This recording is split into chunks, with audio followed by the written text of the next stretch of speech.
ready? Yep. We are on. Good morning, everybody. Welcome to our event, Addiction, the Epidemic Within the Pandemic. And I have to be honest with you, I stole that title. Kathy and Jason and I were interviewed for BBC last year, and that was the title of the interview. 2.5 hours of time whittled down to like 3 minutes. So it was pretty interesting. We won't do that this morning, I promise with you. Welcome for those of you who are here in person. Those of you who are watching online, welcome. We're glad you're all here. My name is Fred Lemonson, and my wife Kathy and I are facilitators of a parent of addicted loved one group that meets every Monday from 7 to 8:30. And we started this event back in September of 2018, so we're going on 4 years now, believe it or not. So I'm going to tell you a little bit about what's going on. Let me open us in prayer, and then we'll get rolling. Lord, thank you for gathering us all here together. Thank you for the fellowship we have to deal with a very, very difficult topic that many of us have been thrust into as parents. Others, family members, have been thrust into it as extended family.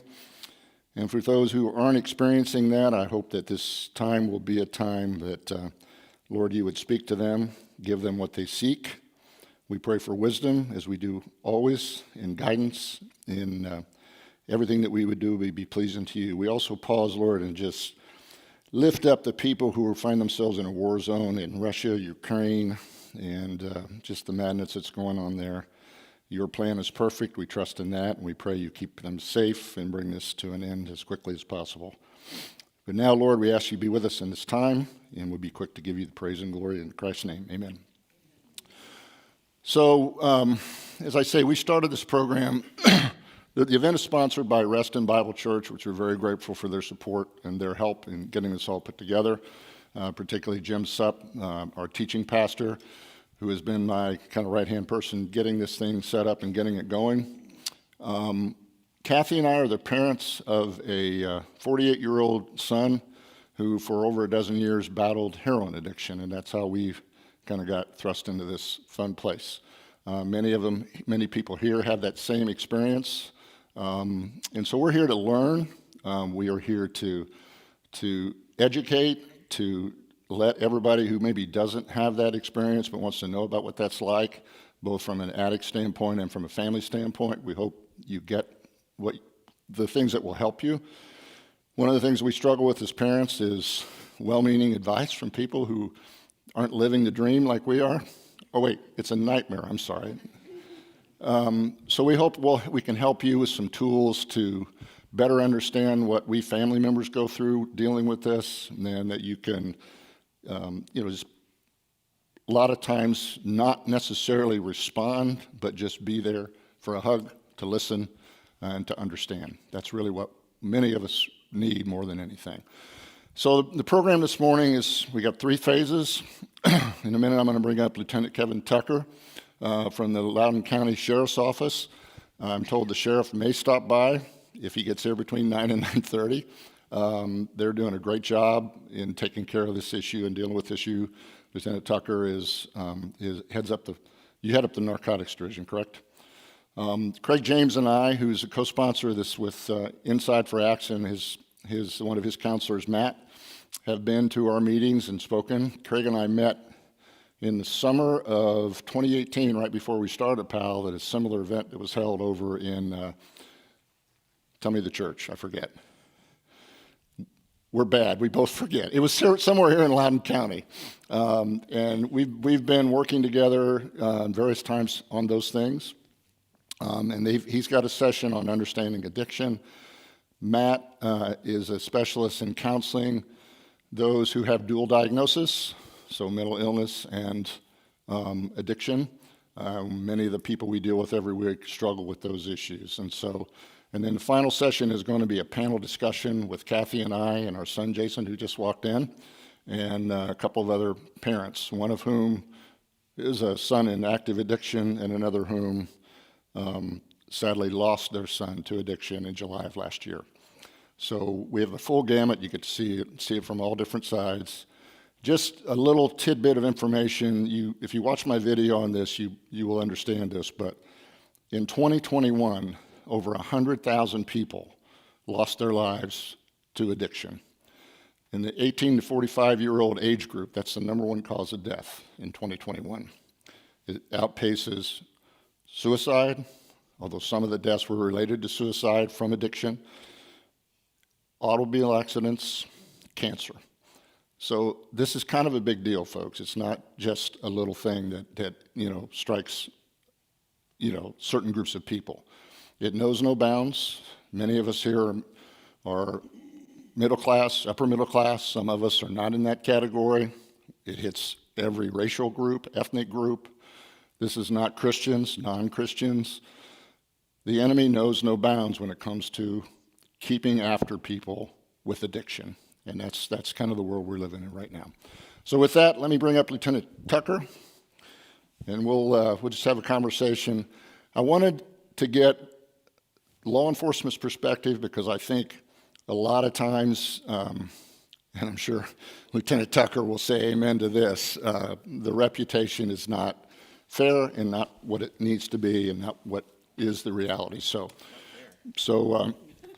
we'll have question and answer. You got a question, but here's the thing. We have a microphone at the end of the sessions. We'll be able to ask questions. We'll allow 10 to 15 minutes at the end of each session to do that. So thank you. There you go. All right, we're good? We are good. Okay, so introduce yourself. Tell them a little bit about what your role is at the Sheriff's Department, how long you've been there, that kind of thing. So, been in law enforcement for 23 years. I work in the Sheriff's Office. I currently run the narcotics gang unit. We got up 14 deputies, detectives, a couple sergeants. We are always busy.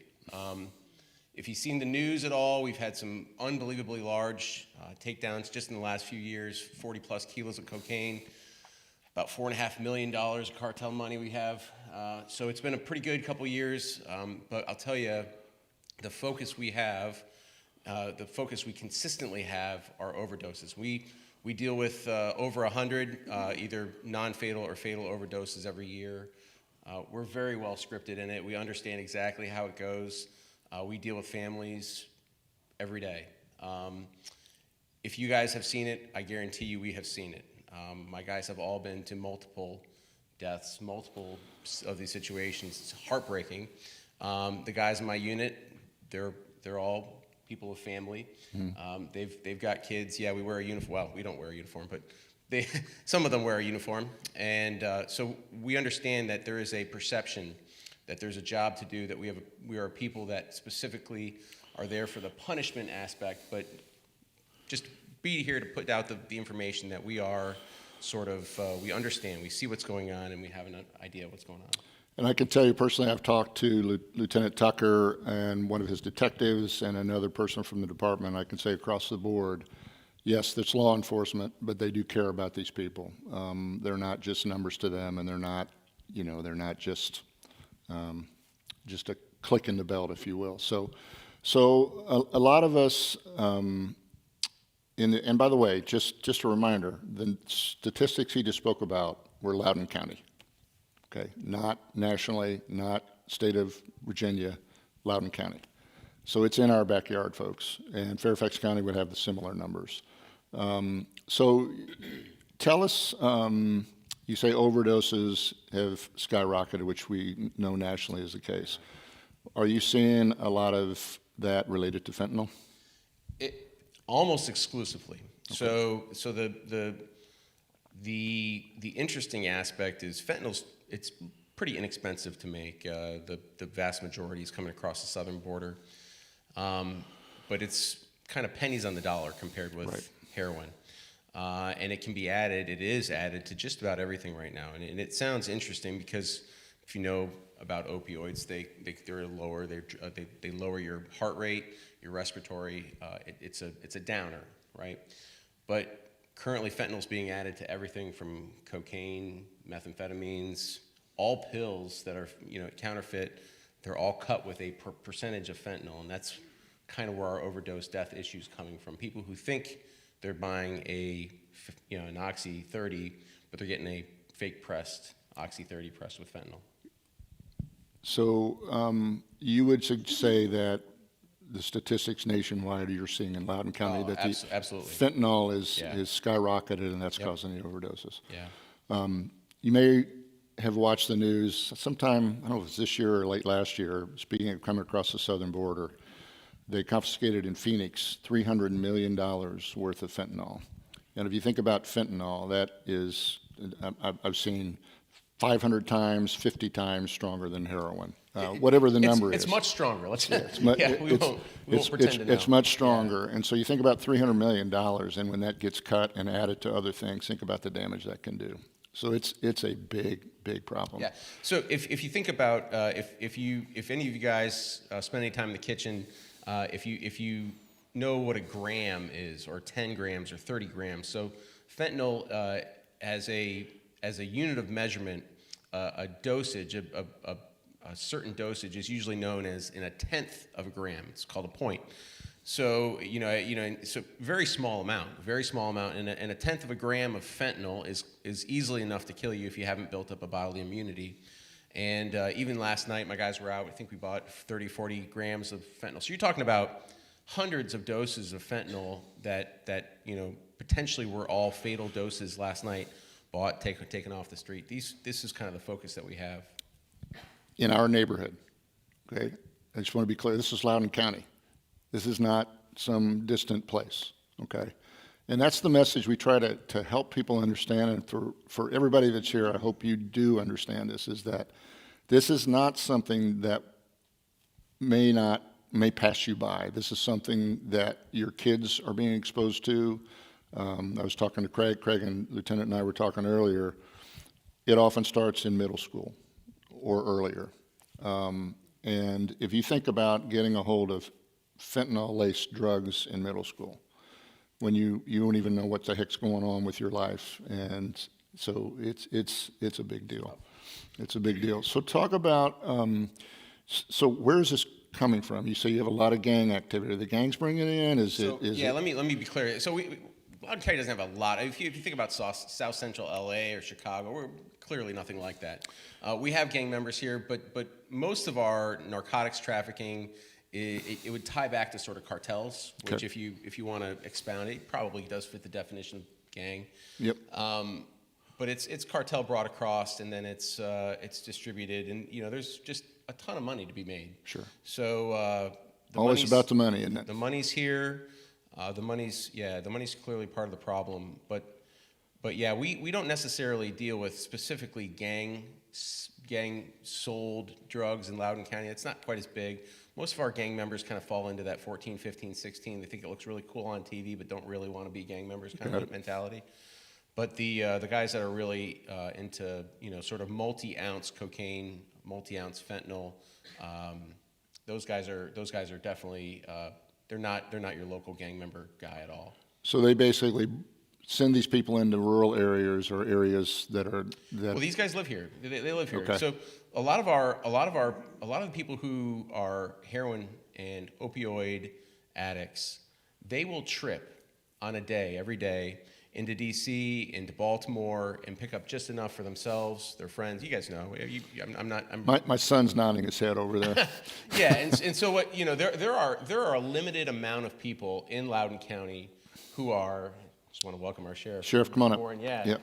So welcome, Sheriff Chapman. Yeah. And thanks. But there are a limited amount of people in Loudoun County who are that level opioid dealer in Loudoun County, the heroin. Nice to meet you. Hey, let me take a break for just a second. Let me introduce you guys to Sheriff Chapman and just let him give you just a couple quick words. But let me finish that thought real quick. And there are a limited amount of people in Loudoun County, and if you guys know the trip dealers at all, you know that the reason why they're tripping to Baltimore, they're tripping to D.C. is because that quantity is really pretty limited in Loudoun County, and that is due to some pretty good enforcement that my guys do. When we get to like that ounce level guy, that ounce level heroin, ounce level fentanyl dealer, there is not a significant amount of those in Loudoun County, so they're not coming out here to do those deals. We do get those guys, and there are some in Loudoun, and we're hammering them. But for the most part, your day-to-day guys are They want to go get maybe 2 or 3 grams because they've gotten money put together from a couple people and they're going to trip. So let me pause on that point. Sheriff Chapman. All right, thanks, Lieutenant. First of all, I want to thank you for putting this together. We've been very engaged when it comes to addiction and enforcement and the things that all surround all that for quite a while. As you probably know, I'm retired from the Drug Enforcement Administration, so I've got kind of a very broad perspective on the way to handle this stuff. I can tell you that that several years ago, we started as soon as the opioid problem, before it became the fentanyl problem, and we started seeing fentanyl being part of the heroin that was coming in and so forth. I was able to get the DEA museum, the traveling museum, out to Leesburg, and we had a couple of forums there. We had people that had suffered addiction. We had people that had lost loved ones from addiction. We had people that were on the enforcement side of the house. We had people from the faith-based side of the house. So we had a whole lot of folks that were out there, and we had a forum. We had a couple of forums out there, and we were trying to be very, very proactive. And what we saw was an emerging problem. We were the first in. How long was that, Sheriff? That would have been about 5-6 years ago, and we had it right there off of Miller Drive in Leesburg, and it really was a very good museum because it talked about lives lost and futures lost, based because of the drug problem, and it had a lot of very good information on it. A very good museum. Actually, it's about $150,000 traveling museum. We were able to get it for free while it was in hiatus for a while, so it actually worked out well. But so if you want to negotiate anything, talk to the sheriff. He's obviously. But we wanted to be very proactive on that. We were actually the first, certainly in Northern Virginia, and probably in even a greater area, to have to start with Narcan. Okay, so we had all of our deputies equipped with Narcan pretty early on, and it was actually it was interesting because what we found was, like, the rescue squad, fire and rescue, were a little reluctant to endorse us having the Narcan because they felt that's their job. Problem was that sometimes we'd arrive at a scene first, and we could administer that. And what we found was that I think within a couple of weeks we'd save like 3 lives, because of that. So we were like, wow, so this program's working pretty good. Now Narcan can be purchased by by family members and all that. So what we saw when we started this initiative a couple of years back was we saw that our overdoses had gone down when everybody else's were going up. They've kind of leveled off, and they tend to be ticking up a little bit. Overdose deaths, okay? What's happening now is we're not getting all the information on overdoses that we used to get because people are administering their own Narcan, okay? So we're not getting the same amount of data as we were getting before. So you would count the deaths, but you may not count the overdoses because they're taking care of it themselves. That's right, because we're going to respond to the death, and as Tucker knows, we conduct every investigation as initially as a homicide, no matter how it's done. And what we like to do is for us is to try to go back and figure out where that source of supply came from, and we want to go after the people that are distributing this stuff because it's killing people. Sure is. And we're trying to do everything that we can. So we try to look at it from a holistic point of view. We realize that, first of all, you can't arrest your way out of it. You also can't necessarily treat your way out of it. It's kind of a combination of a lot of things. And what we want to do is always go after the people that are the sources of supply on this, because you never know what you're getting. So if I could pause there, you brought up a point that many of the parents that we see every week are concerned about, and that is, oh, my son is going to get arrested. It's going to be on his record or her record. They go to jail and they got that mark and blah, blah, blah, blah, blah. What would you say to the parents? I would say that, you actually have, the Good Samaritan Law, and if somebody reports it, they're basically exempt from any kind of prosecution. So that's a Virginia state law. So we will not prosecute somebody. Basically, I don't think we prosecute anybody on the uses itself. We're always trying to look at where that source of supply came from. And quite frankly, the only thing that concerns me about the Good Samaritan Law is that I could give him heroin and he dies, and if I report it, I'm basically exempt from being a source of supply, and that's something that concerns me. I think it was an oversight when they looked at the law, but I also think it was to try to get kind of a handle on this and try to get people to not be reluctant on this. I can tell you this, that we were probably one of the first in the area to actually go back and do the investigations on the people that were the sources of supply, and to then go after those people and get federal charges on them. So we were doing pretty good. Another thing that we're part of is the OD map, and it's Overdose Map, and it's something that's part of the high intensity drug trafficking area. So, and this has been in existence for several. Within the county? Well, we're part of it. It's called a HIDA group, okay? So it's federally funded HIDA group, and it involves everything from Baltimore down to like Richmond and all these departments, U.S. Attorney's Office. Everybody is basically involved in the HIDA group, okay? It's a high intensity drug trafficking area group.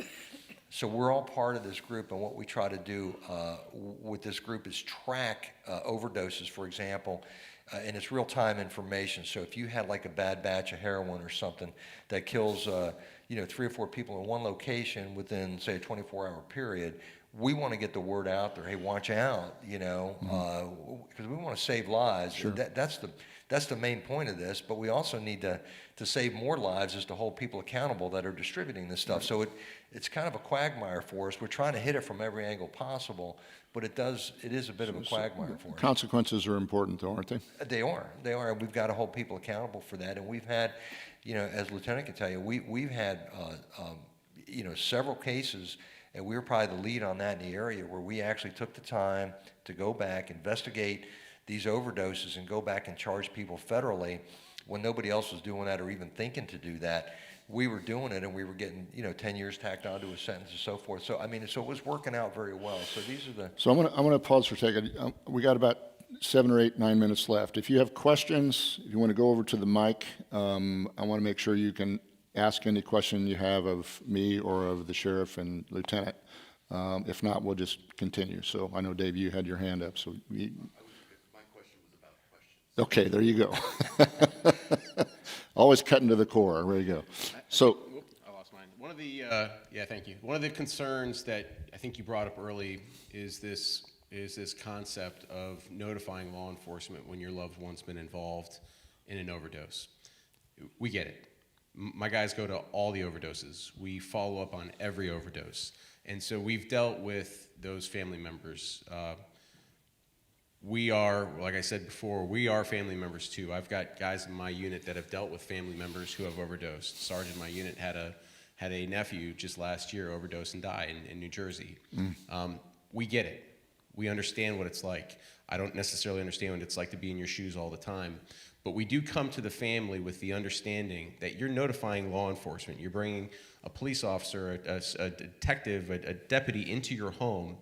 And we respect that, and so we do understand. And so the law is there to sort of protect your home and protect you, but we do want the best for your family member. It's hard to sort of see that in the fog of battle, and you guys have been there. And sometimes the best thing that can happen is for some things to be negative consequences for behavior. We're not going to have that conversation now. Sometimes that's the best thing. yeah, it's okay. We have it with our parents every week. You So have it, yeah. So we cover that very thoroughly. Yeah, it's more than a hypothetical thing, right? We all kind of get that, but you do want what you think is the best for your family member, and it's tough when that person with a badge and a gun is looking at you saying, "Hey, this is the point in time where there's going to be some negative consequences." I get that. And so we do look at it with a holistic approach. Our county does currently have a drug court program, and if you guys have dealt with drug court in the past, you know that there's a purpose. There's a purpose for every step. And one of the reasons for that initial arrest is to sort of kickstart that drug court program to recognize, hey, this is a person who may participate and may benefit and really may have their life saved by going through a drug court program, or another program where even, once again, if you spend a little bit of time in prison, in jail, there's one place where you really probably can't go get high, right?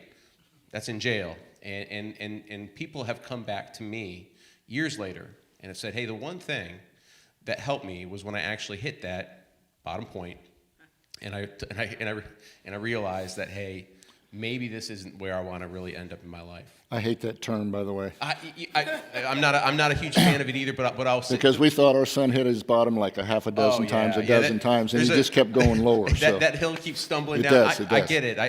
And I'll tell you, just from going to a county jail or being arrested, it doesn't mean that you've hit that bottom point. Right. It doesn't mean that there's not going to be a relapse. And as parents, you guys know the fact that even if the guys go to jail and they come back, that's a really dangerous time. If you've been 6 months without getting high, your body is not ready for that, what you believe your normal dose is, and that's the problem we see from people on that overdose. And I'm preaching to the choir. I realize I'm in church, but well, not everybody's here. Not everybody here is parents. There's a lot of people here just here to learn. So let me throw it over to the mic for some questions for either of these guys. Yeah, my name is Dave, and so my question is regarding the parents' involvement. So we're in the house, and our child. So this is parents of addicted loved ones. So it's our children, and when we get approached by, say, our kid's dealer saying he owes me money, and will you Venmo me? And they give you their phone number. They're not the brightest bunch, but hear it all the time. So my question is, it's like what's the best thing to do? But what are we expected to do, and what are the risks to us and the rest of our family if I hand that number over to the police? Are you guys going to go after this guy or this person? So here's where it's as a father. I'm a father myself.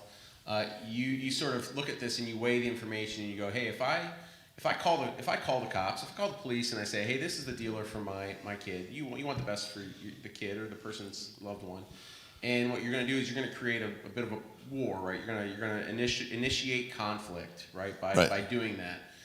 Nobody, human nature, we avoid conflict like the plague, right? A lot of people don't like to do that, and so as a parent, you get this information. It's information about a person who is trying to hurt your kid, and you gotta weigh in your brain, what am I going to do with this information? How will it best help? And from my point, I think, hey, it's an easy way. We've got online ways that you can give us. There's anonymous ways you can give us this information. The more upfront about the information you are, the better, the easier it is for us to really do the track downs. But phone numbers today are incredible. I can tell you many, many things about what happens with phone numbers once we have them. But we can work those cases backwards. But once again, that dealer likely is in a location that's not Loudoun County, which is okay. It's not the end of the world. It's just that we then work this investigation to a point where I need to either have him come here, or that information is passed up, or it becomes a federal investigation. If it's an investigation that sort of meets criteria, that's something that they want to take. But a phone number is a great starting point. And parents in this room, you know the car that's showing up to the house. You know the time that they're coming. You know the location where your loved ones are meeting these people at. You know those things, but you hold on to it because the conflict that's going to happen when it's turned over is troublesome. At least there's this fog, right? And it's troublesome to turn that information over and understand that we're going to take a look at it, and it's going to cause conflict in that. It's troublesome from a couple of areas, both from the standpoint of what's going to happen to your son if they find out dad turned the dealer over. Oh, and they're going to find out. They're going to find out. The dealer's going to probably know. I mean, he's going to know eventually. And then secondarily, actually probably first, is what's my son going to think of me? That's number one. Yeah. That's the conflict. So it's conflict on two levels. Right. But it's also, does that put my family at risk from retribution from the dealer or their contacts or whatever? I can't tell the future, but what I can tell you from my experience in dealing with drug dealers is your low-level drug dealer, your gram or 2 gram or 3 gram drug dealers. These guys are not involved in violence. They are involved in getting a little bit of cash so that they can also get high. And so, yeah, the best thing you want to do is evict these people from your life as soon as humanly possible. And the best way to do that is to have them removed from society for a little while, have them pay their consequences, and benefit your loved one as you can. Great. Not Thanks, my Dave. opinion. That's my Let's let Sadiqa come in here. So we're Absolutely. just running out of time here. Thank you. Yeah, hi. Thank you. My name is Siddiqa, and I am having a son. He's bipolar and also substance abuser. His drug of choice is marijuana, but God knows what else he's doing. And I am asking, I don't know if it's the right place to ask or not,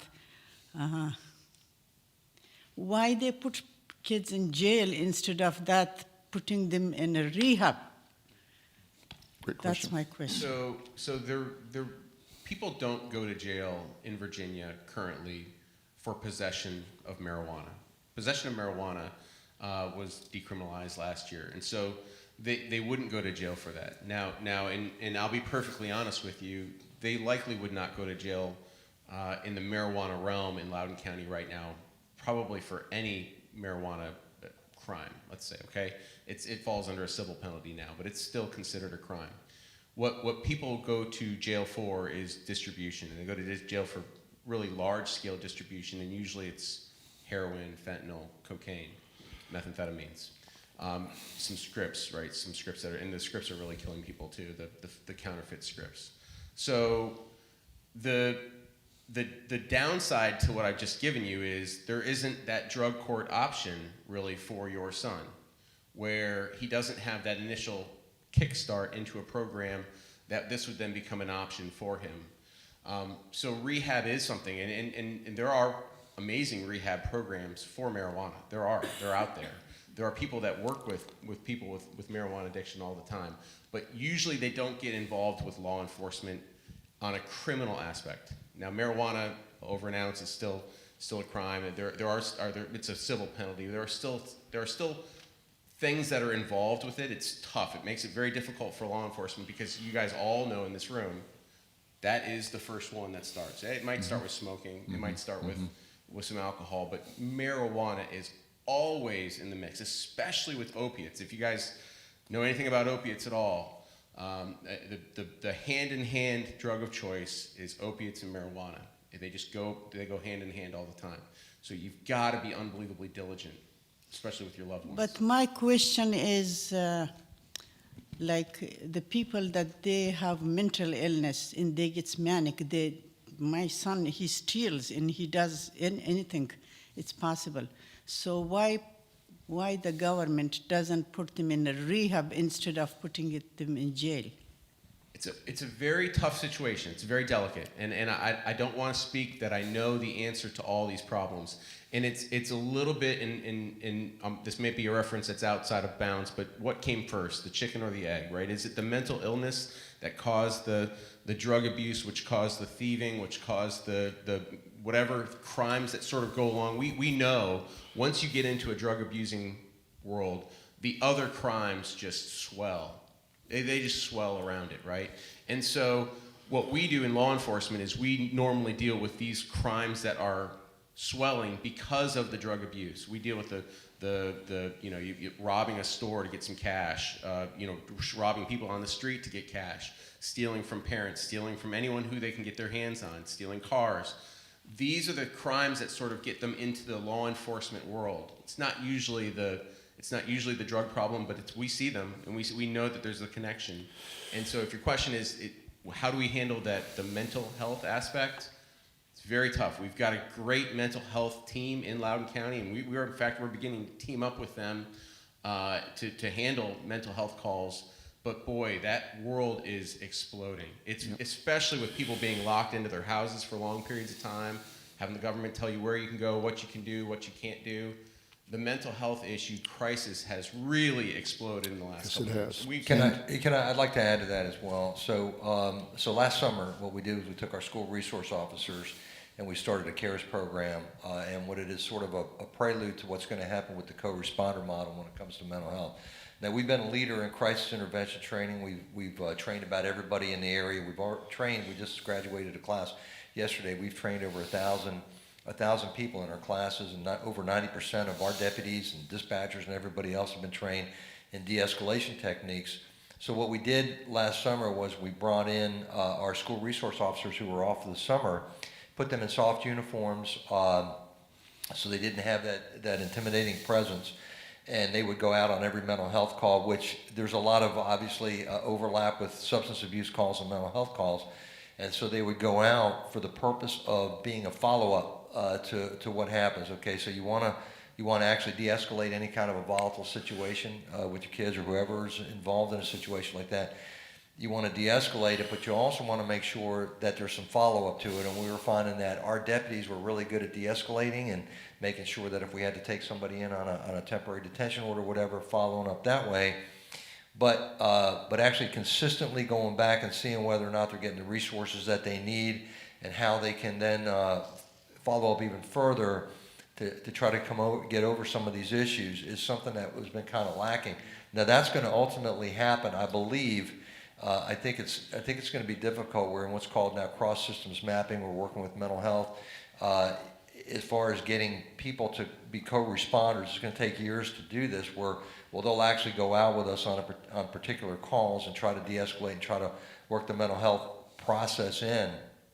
But it's very, very difficult. And so what we've done is, so we like to make sure that we go and we make sure that we provide people with the resources that they need, the information that they need to follow up. One of the things I think that we're in the process of, if we haven't already done it, like a QR code. So we'll show up and you can actually just take a picture of the QR code on our phone and put it on your phone, and that way you can pull up all the different resources available in the county that you can actually go to try to get some extra help for what you're doing. So we try to look at this again in a holistic sort of way, and we understand the overlap of many things here. So that kind of comes into your question a little bit, and I do want to comment a little bit on what Lieutenant said a little bit earlier about there was a guy when we used to do these forums, but his name is Nick Yakub, and Nick talked about treatment programs, but it wasn't until that door slammed behind him at the jail that all of a sudden it was a wake-up call. Everybody's different, okay? Some people respond to treatment programs. Some people respond, to family pressure, family helping them out. Everybody's different. Yeah. And so there is no single answer for this problem, okay? And I think that's, Sheriff, you hit it on the head. We all want the magic pill. We do, we want the quick fix, and we want, one solution for everybody, but that's not the way. We're all different. It's a complex problem. Personalities are different. Problems are different. Addiction's different, and it affects everybody differently. It affects families differently. It does. So we try to look at the myriad of resources that we have and options that we have, whether it's drug court, whether it's whatever the case is. We want to make sure that we've got programs out there that can try to help. Because the way I look at this is that we want to reduce these problems. We want to reduce the crime that's associated with that. As Kevin brought out, we've got people that commit crimes in order to sustain their drug addiction problems and all that, and that starts impacting other people. It's not just them, and now it's impacting other people. So there's a lot of elements to this, and we try to hit it from a very, very broad perspective. And I'm going to have to leave it at that. I actually got a grand opening. I just wanted to. Well, it's good because we're already 10 minutes over, so that's on me. This is good stuff. No, this is really, really good stuff. So please join me in thanking Sheriff Chapman, Lieutenant Tucker. My pleasure. Great questions. I appreciate how difficult this job is in dealing with this. It's not a simple solution. There isn't a one-size-fits-all, and we appreciate the work you're doing in Loudoun County to help families, to help addicts, to help the community. We're grateful. Thanks for being here. Thank you. Okay, and it just so happens, Siddiqa, that the next session, which I'll bring Matt up, is on mental health and addiction. So let me introduce Matt Christian. Matt has spoken to our parents along with Craig a couple of times. Matt, do you want a podium?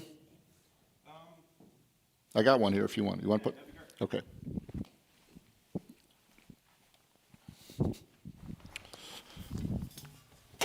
Appreciate it. If I don't break the glass, it'd be good. All right. Thank you. So like I say, my name is Matt Christian. I'm a therapist at Insight into Action Therapy, and I see a lot of clients, certainly with substance use and mental health, but also with what we're going to talk about today. Go ahead and get to it, which is dual diagnosis. Is that a term that people are familiar with? I know you all are much more educated than the average person, to say the least. Okay, great. So with that, though, just starting off real quick, just to make sure we're all talking about the same thing here. So like, what is dual diagnosis? What are we talking about here? And I'll get more into it in a second with the diagnostic piece.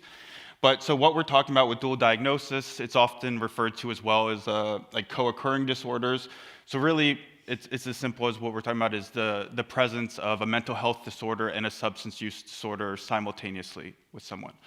Now, this can be a pretty broad category in terms of different types of mental health difficulties, what that can look like, and a wide variety of types of substance use. And this was kind of spoken to before, but so is this a common thing? Is this some kind of like rare niche type of thing here? And I think a really important thing is that it's extremely common. And so some of these numbers that I just threw on this slide here is, estimates vary a little bit, but around half the people with a substance use disorder have this co-occurring mental health disorder as well. And with adolescents, those numbers can be even higher. So with the adolescent number, when I say that's higher, adolescents with a substance use disorder have an even greater than 50% likelihood of having a co-occurring mental health disorder as well. And just even more broadly speaking here, substance use is 2 times higher, around twice as high with young people, adolescents who've been diagnosed with a substance use disorder. And so why I think this is important to talk about how common it is certainly from a clinical perspective, is that we really need to be screening all these people that come in the best we can during this assessment process to see if there is this co-occurring mental health disorder. And so the picture on here is the DSM-5, and this is just kind of like the Bible of clinicians when it comes to diagnosing mental health disorders or substance use disorders. That just lays out like the criteria, the diagnostic criteria. So getting a little bit more into the diagnostic piece.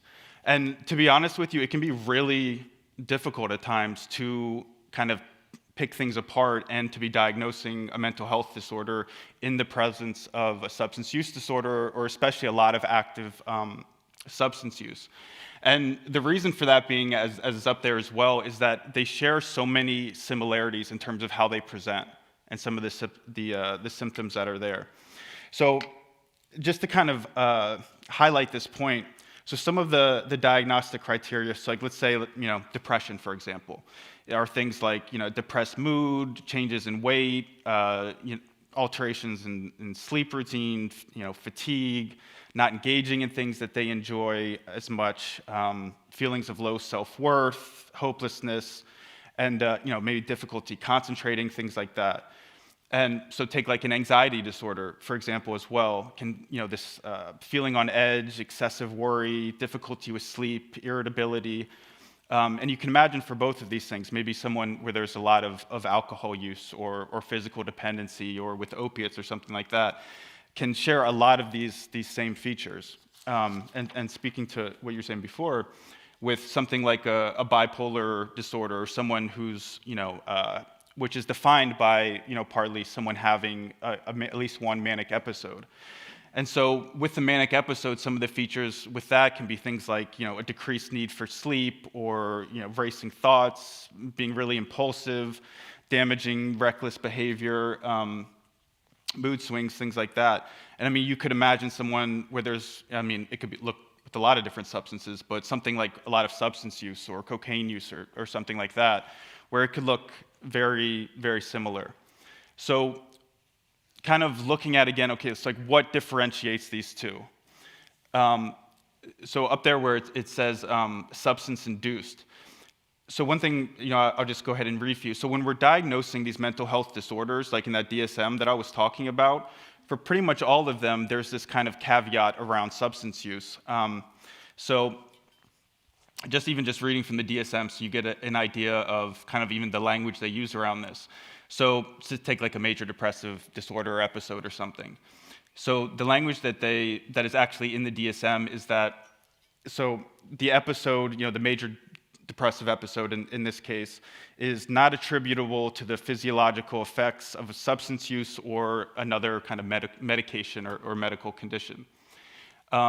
So in those cases where maybe someone is meeting criteria for mental health, diagnosis, but there's, either a lot of physical dependency happening right now, a lot of, or maybe intoxication at that time when you're seeing those symptoms, or maybe they're in that process of withdrawal, or shortly thereafter, that would be this kind of substance-induced, symptoms of a mental health disorder. So it's another question might be like, okay, what point does that cross over then to being like a mental health, disorder? And so what we're looking for with that is two things. One is, and this kind of gets to what, some of this stuff we're looking at with the assessment process. One being, were these symptoms of the mental health, these mental health issues or the symptoms of the mental health disorder, was it present before the onset of the substance use? And also, after a period of time of abstaining from substances, maybe, I don't know, a month or something like that, if these things are still present, at that point is when it would kind of technically meet diagnostic criteria for, like a mental health disorder or something like that. So, and so that's a difficult thing, is sometimes some period of abstinence is needed to be able to come up with like a really, accurate diagnosis.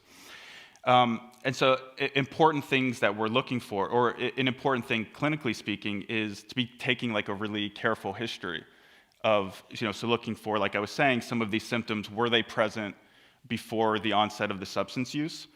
And then also, and that can also include, involving family members in the diagnostic process too, hearing their perspective of things that they've seen, whether it be during the substance use, but also prior to that as well.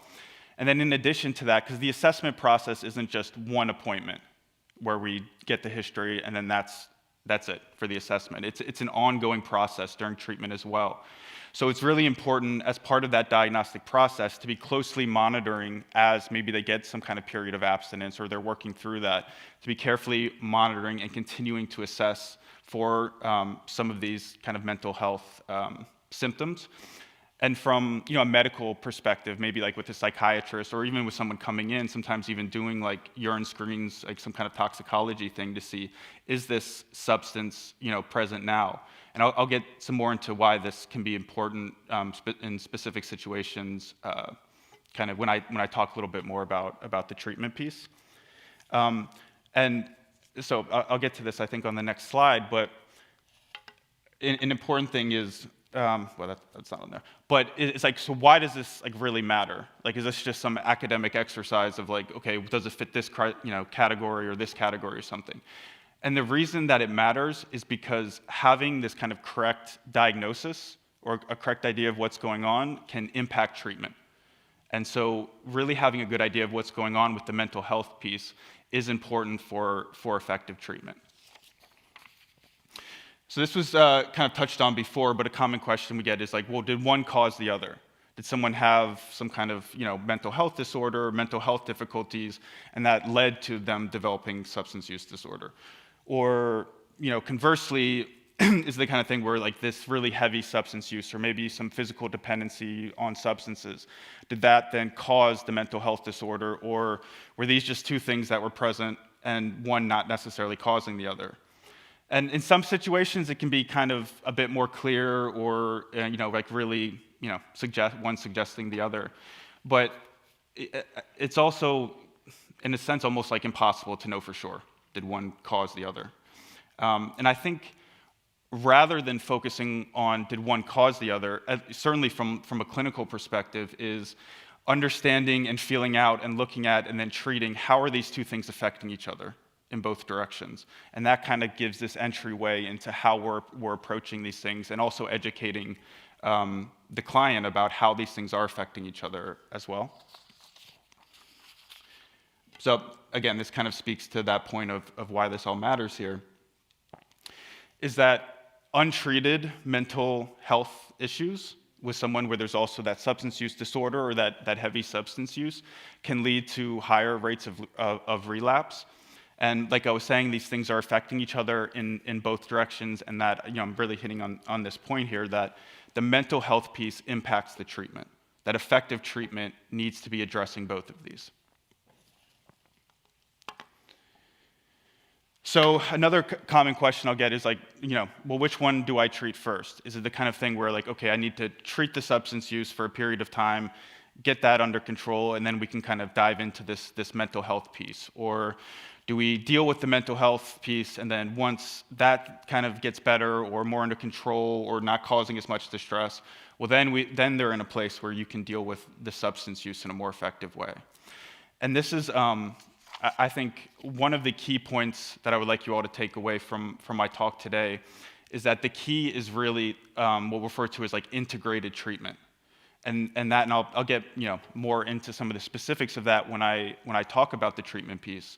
But it's really this idea of treating both simultaneously, which kind of is the most effective approach to treatment. And so with that being said, there are some situations where something with the substance use needs to be dealt with before we can get to either this integrated treatment or things more specifically with the mental health. And a lot of this kind of centers on really like the medical piece of things. So, for example, well, one being if someone has this physical dependency, they might need this detox or medically supervised detox period. So that's not a period where you're coming in and working with the mental health or something. They need to safely come off the substances. Another one being and this isn't a little bit outside of the scope of what I do, but like the psychiatric piece, like the psychiatric medication specifically. And I was actually chatting before coming in here we have a great psychiatrist at our practice that I work with a lot, Dr. Anand, and he was giving me, some kind of examples or about kind of how in this time I'm talking about where the substance use needs to be dealt with during this kind of short period first. There's some instances where, particularly like maybe when someone's like withdrawing from substances, where coming in with like different psychiatric medications can actually be dangerous. So one example would be if someone's maybe withdrawing from alcohol, that introducing like an SSRI, which is really just like the most common forms of antidepressant drugs that you all have probably heard of, like Zoloft, Prozac, that kind of thing, can actually like lower the threshold for seizures when someone's withdrawing from alcohol, so make like something like seizures a bit more common. So these are some of the kind of subtleties or things to work with during this initial period.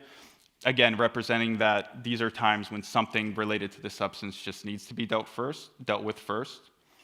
And another piece of this, kind of again within this more medical realm, is there's certain kind of psychiatric medications where if someone is actively using certain substances can be dangerous as well. And so that, typically are things that are kind of these nervous system depressant kind of drugs, like maybe opiates or benzos or, things like Xanax, that kind of thing, or even alcohol, that coming in with certain types of psychiatric medications that also have this kind of nervous system depressant effect can also be dangerous as well for people. And an important thing is educating clients about this kind of thing, so they can, things can be more safe. Okay, so let's get into the treatment piece. So like I was mentioning before, a really key piece to kind of look at here is this idea of integrated care. So again, we're looking at treating both of these things simultaneously in this like holistic type of way. So what might that look like, this integrated care that I'm talking about? So there's the assessment process, of course, like I was talking about, kind of getting a better idea, a picture of what is going on with both the substance use and the mental health piece, and really developing this kind of comprehensive team that can be collaborating and working with things. So that might be with a therapist, counselor, a psychiatrist, their medical doctors as well. And the more that you can have these different providers talking with each other and collaborating, the more integrated the care, the more effective the care can be. And I know one kind of luxury that I have at our practice as a therapist is we also have psychiatrists kind of in-house too, that I have these, personal relationships with. So when I have clients that are also seeing, one of our psychiatrists, I don't know if this represents the greatest work-life balance, but, I can call Dr. Anand at 7 p.m. like, hey, I need to talk to you for a second about this client or something, and I see him all the time, or, we have other psychiatrists as well. And sometimes it can be frustrating as a therapist that it can be hard. A lot of these psychiatrists have such huge caseloads that it can be hard sometimes, to be honest, of like collaborating with them on this ongoing basis. But that's something that can be really important as well. So as part of this integrated care, developing this team of providers, and also involving other stakeholders of the person, their loved ones, maybe their parents or a spouse or something too, to be working with them as well. Because as you all, are aware as much as anyone, it's affecting these, the systems in their lives, their families, friends, stuff that they're doing in the community, their work. So, again, we're coming to this idea of this integrated care. So in addition to that, there's the medication piece that I was mentioning too. So coming in with, in certain cases where it's warranted, and one being something like that's especially important, is something like a bipolar disorder, where this person, maybe there's some exceptions, but needs to be on some kind of mood stabilizing medication.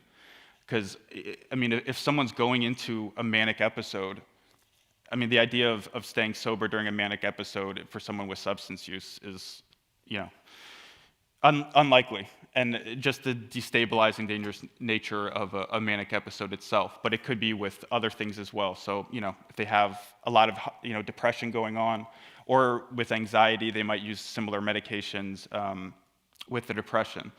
So that is an important piece too for a lot of people treating the mental health issues, is this medication piece. And then there's also the what they call like MAT, or medication-assisted treatment. And that is some of these medications that are used for the substance use specifically to help, maybe reduce cravings. And that can be things like, naltrexone or Suboxone that you all might be aware of. So from, kind of how I work with people as a therapist or counselor, often it's starting with these very kind of practical, present-focused ways of helping them through that distress and some of these symptoms of the mental health disorder. So if someone's coming in with, high levels of anxiety, it's like, okay, how do we identify kind of some of these triggers of this distress, the things that trigger the anxiety or even the substance use, and how do we kind of deal with these things? How do we develop certain tools or ways of managing this stuff?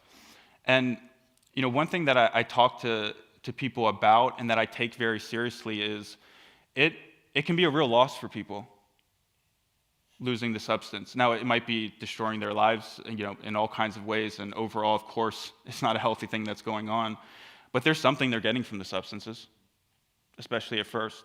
And that might be the way they have dealt with, and it might have worked for them for a period of time for their mental health issues. So when something like that is being taken away, it's like, okay, something has to be put in its place. And that's where some of these therapeutic approaches and things that will help deal with the person having those kind of tools without the substances to deal with some of these things is really, really important. And again, this idea of we're working with all parts of people's lives. So it might be these kind of individual tools of working with things, but also like, well, what are some of the strategies to maybe build more structure in someone's life?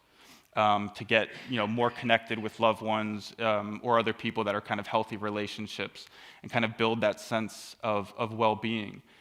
And a lot of it is this process that I kind of look at as like kind of getting this snowball rolling, which can be slow at first, of like starting to feel more well-being, to starting to feel better, starting to having these kind of positive experiences. And it's certainly not a linear thing. It's not like things just get better. But the more one can have these kind of positive experiences, and maybe their anxiety becomes easier to manage. And maybe that then allows them to, more likely to have success, dealing with other things in their lives, maybe getting employment or whatever it may be. And then as they gain some confidence with that, then it becomes easier to do other things. So the point being this idea of kind of getting this snowball rolling of these positive experiences and lowering some of this distress over time. It's this kind of building process. And so something that I haven't mentioned yet and is a huge topic to get into is the role of trauma as well. Now, it's extremely common for people with substance use to have this trauma history. And often people with this trauma history, they don't feel comfortable in their bodies, with the sensations of their bodies, or have these kind of post-traumatic responses that can be extremely difficult to deal with. So when working with people, it's, identifying these things and finding ways to help regulate themselves better. And maybe down the road, there'll be kind of more of this direct work with some of the trauma as things kind of settle down for them. But it's a huge topic, and it's a really important piece. And one more thing I want to touch on is, so when I put up there this kind of holistic approach, and that's that regardless of whether there's a mental health disorder or not, it's important to be treating the whole person. And sometimes I think as important as it is to have kind of like a correct diagnosis and with the mental health piece or something, is that I think we can also get over-focused on diagnoses. Does it fit in this category? And to be honest, a lot of these mental health diagnoses themselves, it's almost like a taxonomy of symptoms. Okay, do they meet these 5 criteria or whatever? Well, then it's a mental health disorder, So if someone comes in and they have high levels of anxiety and it doesn't, technically, maybe they have 4 of these symptoms instead of 5 or whatever it is, it doesn't really matter in that case. It's like the anxiety needs to be dealt with regardless. It's causing a lot of difficulties in their life. And it's acting, again, affecting each other in both directions with the substance use. So those are just some general kind of ideas around treatment. And so just some final thoughts, some things that I would like you all to take away from this. One is that it's very common. It's not some great exception to the rule that people with difficulties with substance use also have this mental health piece. Also that it can be difficult to piece these things apart. The diagnostic process in these situations can be really tough. And that effective treatment, again, is this integrated treatment. We're trying to treat both of these things simultaneously and kind of building this treatment team of providers and other stakeholders in the community or around this person's life, these other symptoms. And again, always treating the whole person. We're not treating a mental illness. We're not treating by that I mean we're not treating a diagnosis or something. Regardless of what's going on in their lives, it's about building this sense of well-being by looking at treating the whole person. And also, and this really speaks to what you all are doing, it's extremely important for family members or other kind of important people in their lives to be getting support as well. Just for one, again, I'm self-conscious even saying this in front of you all, but it can be extremely difficult on the loved ones of people, both substance use issues and mental health issues. And it's not even just important. I mean, this in and of itself would make it important, but for the family member, but also the healthier the family system can also in the end be helpful for the the identified client or whatever themselves. But probably tired of hearing me ramble on. But so that's what I got with that, and certainly let me know if you have any questions about any of the stuff I was talking about. But thank you very much for having me out. This is really cool what you all are doing here, and yeah, I appreciate it.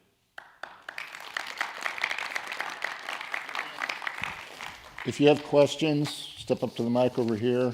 I know that a lot of us in our group have asked questions. Sadiqa, you asked a question, and I think what you're hearing from Matt, you'll also hear from Craig as well, is this isn't a one-size-fits-all. There's no magic pill. Absolutely. This is a process, and those who are suffering from either mental illness or addiction are 100% reluctant to get the help that they need. Was that a fair statement? Most cases?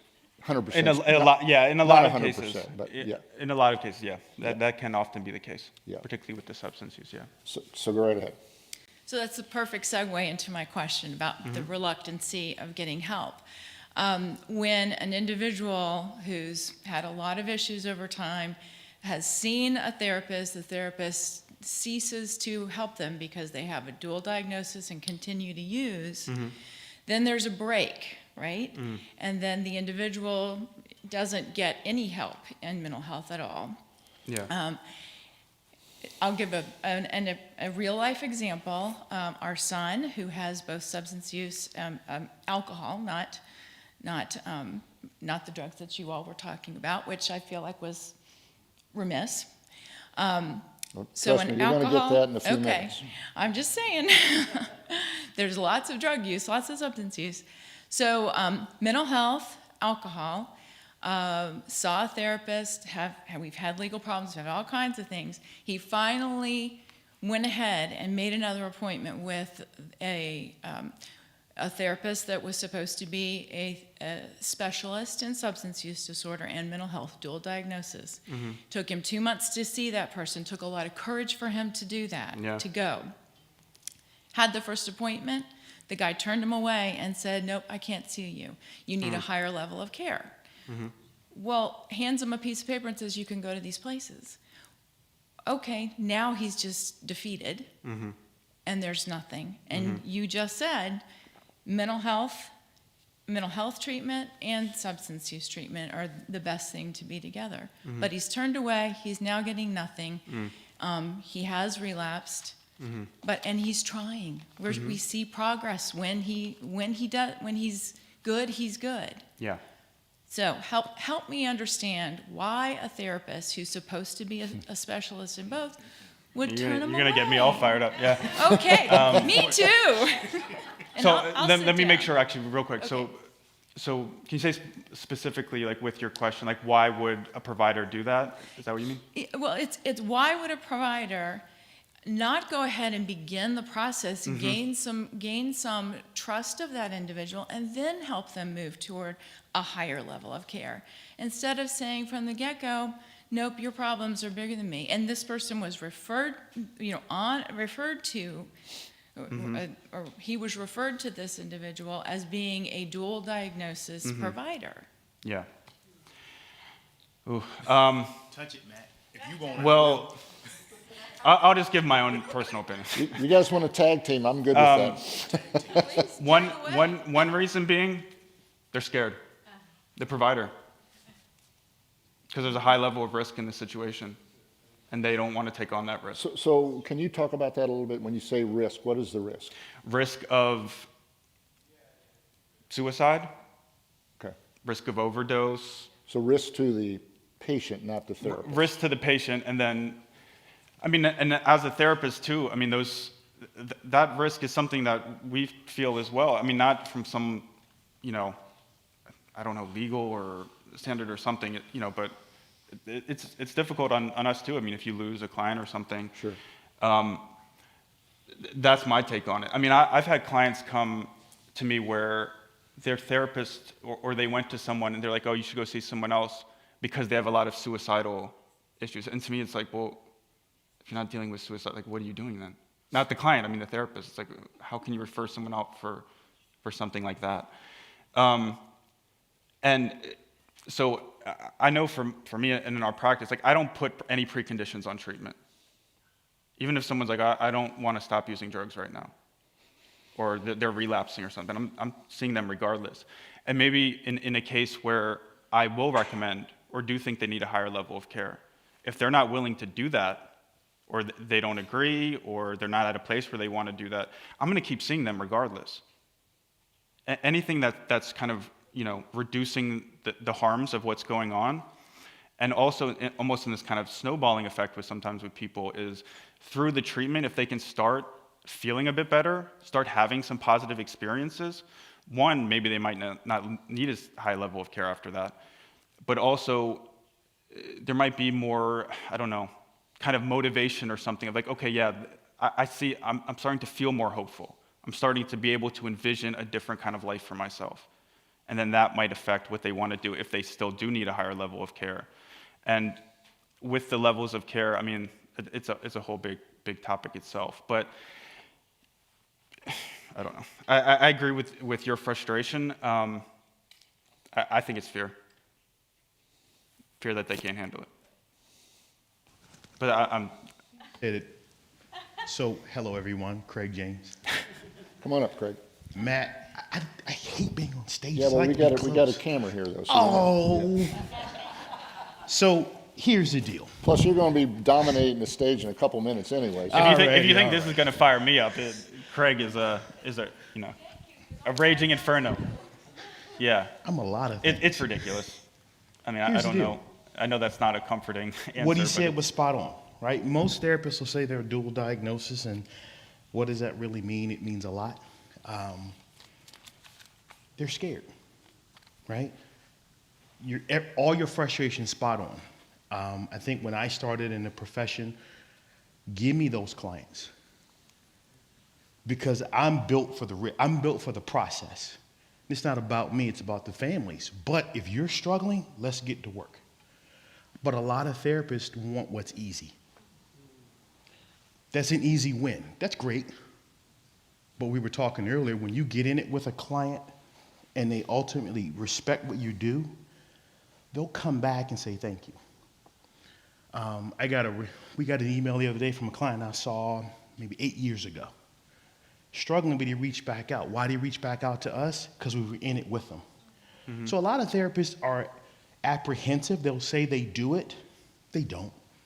The other part is, and I'll get into some of this in my part, when you're talking about dual diagnosis and substance use treatment, it needs to be done in a group process because the group will actually do the work.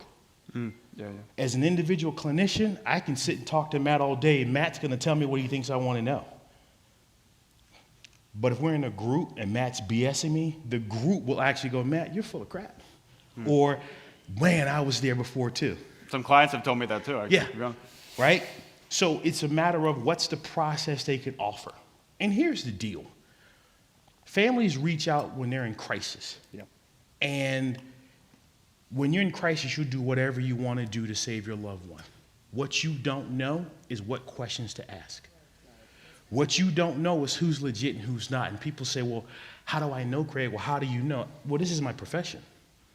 So I know what questions to ask. I know how to evaluate a provider. I know how to evaluate a facility because this is what I do. And so what I have found, and Matt was gracious enough to do these with me, I always say give away the information. There ain't a question you can't ask me about my practice that I won't answer and tell you. But can you ask other questions about other providers, right? And when it comes to deciding the provider, your guts never told you wrong. Am I testifying? Do you trust your gut, right? And so that's a lot of it is this person trying to sell me something, or are they here for me and for my family? So to answer your question, most providers are intimidated and scared. Some aren't ready for this because this is hard. It's messy, Yeah. right? Addiction, substance use disorders, mental health is messy. And you've got to have the resources as a provider in terms of group. You have to also have other clinicians to talk with, right? The reason I love a group practice is I can walk out and go, oh boy. Last week, was it Tuesday? Matt and Cindy were talking, my other business partner. I walked out and went, I'm about to lose it.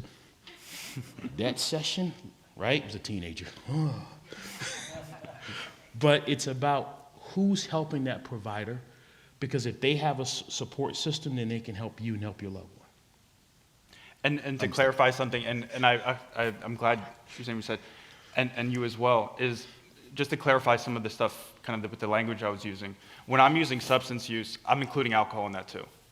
Full stop. Oh. I don't mean substance use like drugs, and then alcohol is like some other thing. I'm referring to alcohol 100% as well. And also with like the treatment piece and therapy, with what I appreciate what you said with it, is that the group therapy doesn't not necessarily have to be like just individual kind of therapy or counseling. The group piece, I think particularly with substance use, It makes it easier. particularly with substance use and with adolescents, in my experience at least, the group piece can be super powerful, a group therapy piece as well. But thank you so much for your question. And And sorry, I'll just there's also say experience that's there. what makes a PAL group work. It's a group situation. Yeah. You hit it spot on, you know. Kathy and I facilitate, but the members of the group are what make it work. And so it's, you know, I 100% agree with that. You need to So- detect you with glasses. Any other questions? Somehow I knew Dave was going to have a question. You might as well just move over to the other side so you don't have to walk all day. I only saw this one. Yeah, thank you. Hey, that was a really interesting and informative talk. So, I mean, a number of the people in this group, I mean, we are aware that our children are addicts. I mean, we're in the thick of it. Yes. What can you offer? What thoughts can you offer us on how we can take care of ourselves to take care of our loved ones? I mean, it's, you know, kind of, I mean, I do PAL, I do Al-Anon, I do, you know, all manner of things. We have a group that we've set up through our kids who has been in rehab now, how many times, Trish? 6, 7, Wow. 8 times? We've been in this for 6 years. Wow. Yeah. Long. He's 20 days sober. Wonderful. I mean, really. So we are in and out and in and out and in and out Yeah. and in and out. What insights can you give us on your obviously extensive experience in this field for us to maintain our sanity? So important. Yeah. You know, because it's like when the family gets well, the addict will get well and all that. It's great, but how do we get well? Yeah, no, it's a super important and great question. And one thing that I don't also mean to imply that if the family can get you know, enough well-being on their end, like that's gonna somehow just like solve the issue either. But and a lot of times when people come in, it's like the family, it's like everything starts to orbit around the, you know, almost like orbit around kind of the gravity of the issue that's going on with the kid or with the loved one who has the substance use issue. One part is setting like some kind of boundaries. I mean, it's kind of, this answer might be too broad, and I know these are things you all talk about, but setting some kind of boundaries, actually, this is tough to say, but also like because I mean, it can be tough in practice, but on some level too, understanding the limitations of what we can and can't affect. That the idea that there's something that we can just do to like save this person. Well, if, you know, and this kind of goes to some of what Craig will talk about, I think. So he's going to talk a lot about this, which might be helpful. But also like looking at investing in other parts of your all's lives too. Like, okay, have I stopped like socializing and having fun and seeing people? Or going on vacations because I'm so concerned about the loved one, or you know, just also trying to enjoy one's life as well. I know this is kind of super broad, but it's really hard. I will speak to it in a moment. Yeah, Craig, this is like a big topic of what Craig's gonna talk about as well. Okay, then can I encourage you to really speak to, I mean, the issue of the parents, because this is what we're in the thick of dealing with. I mean, I'm just going to give you a real life example that's happening right now. My father died 2 weeks ago, and my son is 21 days sober. Yeah. Do we bring him to the memorial service? We've got half the family saying absolutely not. We've got half the family saying he must come. And we're in this conundrum of... The answer is this: grieve your father. That's the answer. You're focusing over here with my son, you grieve your father. Because if you don't, anger and contempt follow. Grieve your father. That's the answer. If he shows, he shows. If he doesn't, he doesn't. Grieve your father. And why is it your job to bring him? It's not necessarily my job, but Well, kinda what if I you- don't bring him, then he won't come, Well, because he's in that's Salt his- Lake that's City. his and choice. da-da-da-da. He's an So- adult, that's his choice, right? That's what we try to do. We try to let them make their own choices, right? So I love Craig's answer. Grieve your father. That's first and foremost, most important. Yoda. I'll just tell you who said it. That's not where I thought he was going to go with Oh, this. I'm going there. I thought maybe Socrates, Plato. We're No, going right for Yoda's Yoda. better. He Kind says of to got a hand that Anakin, kind of, no, never mind. be mindful of your thoughts. Fear leads to anger, anger leads to hate, hate leads to suffering. Suffering is a key to the dark side. Master Yoda was wise. But I think it's sometimes we have I was at a conference in the fall of this past year, Cape Cod. And the therapist is up talking and he says, I went into therapy to help people. He said, very quickly I realized people already have the answer. My job as a therapist is to remove the barrier that they've put in place to help themselves. Everyone in this room has the answer. You do, but it's the fear. And I'll talk about some of it. Yeah. Okay, so we're going to take a short break. It's 10:20. Why don't we say be back here at 10:40? And Matt, thanks for getting us back on track, buddy. And tell them to eat food. Yes, my wife says eat food or else. There's food and coffee out in the lobby. Bathrooms are down to the right. You people at home watching, I assume you know where all of that stuff is. So we'll see you back here in Great. 20 minutes. And thank you all so much. And it's really great what y'all are doing here.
10:41, I gave you a minute leeway because I'm a generous fellow.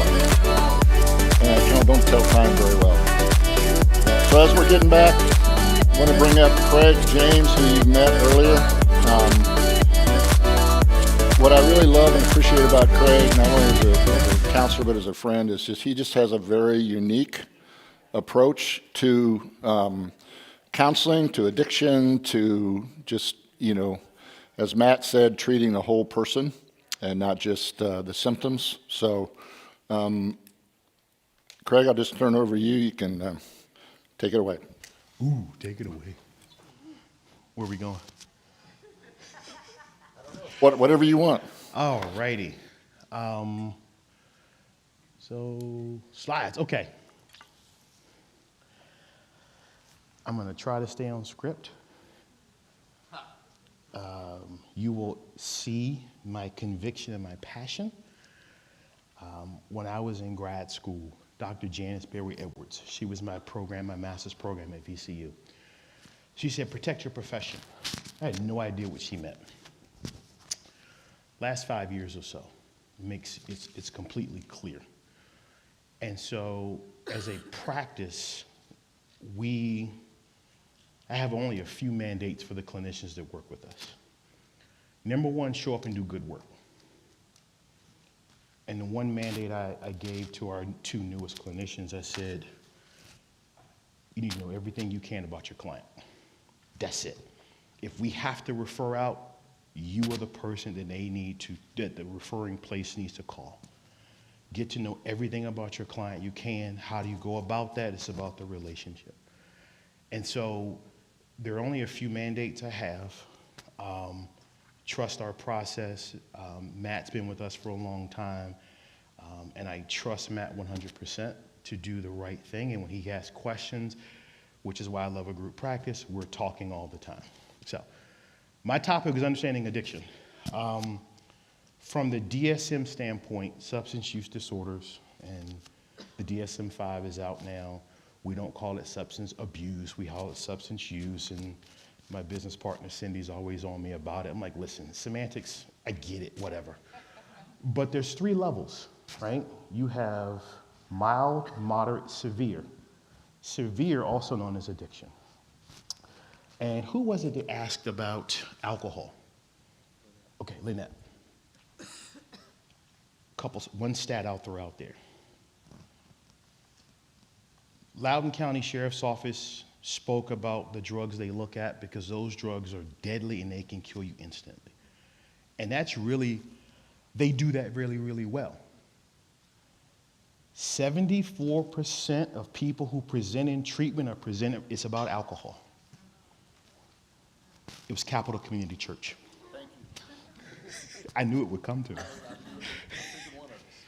And that was one of 2 initiatives that Phyllis Randall had put on. Another one was at Nova, and a lady walked up and she says, when I moved into Loudoun County, it was something like 148 farms.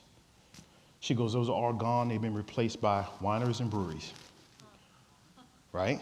So 74% of people who present in treatment are presented for alcohol. Doesn't mean the other drugs are not concerned, but alcohol is usually the biggest drug that we see. Now, fentanyl, opiates, what we know is by the time it hits the media, it's a trend that's probably on the downward side, right? The other thing about it is, why do certain drugs hit the news? Because they're sexy. If I talk about, we have an opiate pandemic. Do you know what a pandemic is? It doubles.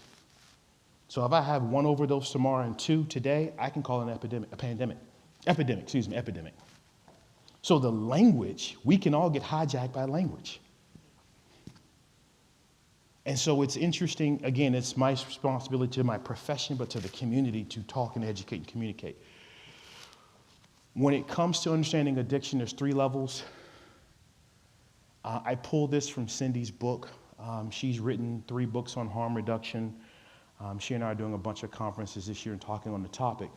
But the point I want you to see, and it says alcohol, but there are different levels. The spectrum of substance use moves from no use to dependent use. I know I wish it was in color. It's hard to see it. But this is what we see. And oftentimes folks, oh, it does work. So oftentimes in this area, you know, families and kids and adults, we don't see this because they're usually really comfortable and protective and they're cautious. But by the time we start to see it when it becomes problematic, when it's up in here, okay? And unfortunately or fortunately, we start to respond as family members and loved ones with fear and compassion, and we run all in, and we probably sometimes do more harm than good. Just like there's different spectrum of use, ultimately what we're trying to do, and Matt was speaking to this about why we don't kick clients out of treatment, and by the way, addiction, the substance use field is the only field I know of where you have to be, how does Cindy like to say it? You can't show any signs. If you show signs of a problem, they kick you out. So if you go into a treatment center, we're discharging you. If I had heart disease, would you kick me out of care? Oh yeah, So we question and challenge a lot of programs just because. I said to you earlier, a lot of times I ask questions. I ain't looking for the answer. The question is designed to be uncomfortable because they need you to think. And so in treatment and addiction, like while the goal may be abstinence, we're trying to reduce the harm. We're trying to reduce it and get you down to a healthier level. And why do some treatment providers avoid and kick people out? Because they're uncomfortable with this process, right? Most clinicians are looking for an outcome. I often say, I don't care about the outcome. I like the process. And so when it comes to addiction, it's a process. It's never, the outcome is desirable. Sometimes we may not get there. And the other thing is, while treatment is of value, there's something called spontaneous recovery. Anybody know what that means? A person just decides I'm done and they stop using. It exists, but no one talks about it. Matt talked about the DSM, and it is complicated because mental health and substance use disorders look the same. I'd like to fix your mic so you don't have to keep fighting. Okay. I'm getting undressed.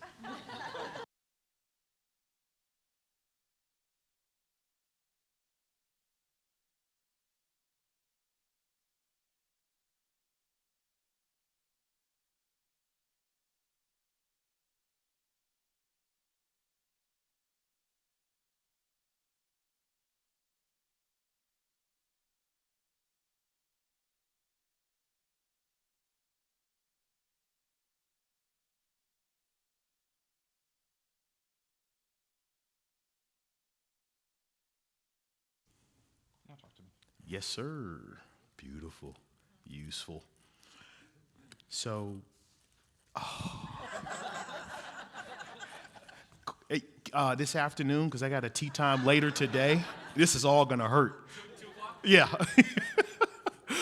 So again, problematic. So this is what the DSM gives us, and Matt said earlier, it's our Bible for clinical work and how we assess and try to decide what's going on.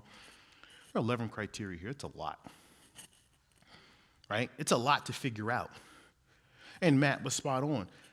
Sometimes the diagnosis matters. Most times, I don't care. Most clients don't care. They want to say, this is what's going on, I need help. The person that cares about a diagnosis is only one person, one entity that requires a diagnosis: insurance companies. When it comes to the DSM, this is what it looks like. These are the ones that are highlighted of importance to us. These are indicators for us, for addiction, okay? Unable to stop or cut down. Cravings, tolerance, which means I need more to have the same feeling. Giving up lifestyle and choices and occupation and relationships and activities. And withdrawal symptoms. If a person is dealing with withdrawal symptoms, we typically send them to detox. And then when it comes to detox, there's really two types. You can go inpatient detox, and you can do something called ambulatory detox. Ambulatory is really risky because a person has to show up at the clinic every day for a period of time. Most psychiatrists don't want to do that. Back to the question earlier, sometimes it's an issue of liability. Most facilities want you to go inpatient, and detox is 5 to 7 days. It's intensive, right? But their job is to stabilize you.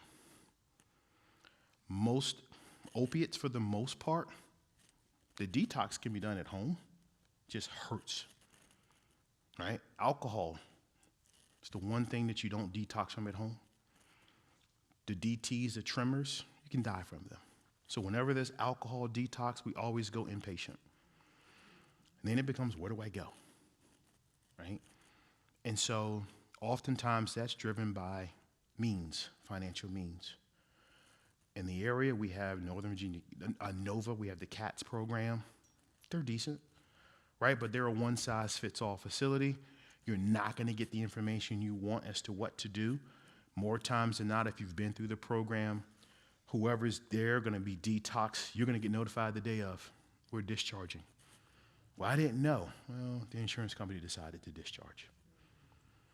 There are other facilities out there that I personally like to refer to because I know what I'm going to get. The one that I like the most is up in Pennsylvania. It's called the Novo, INNOVO.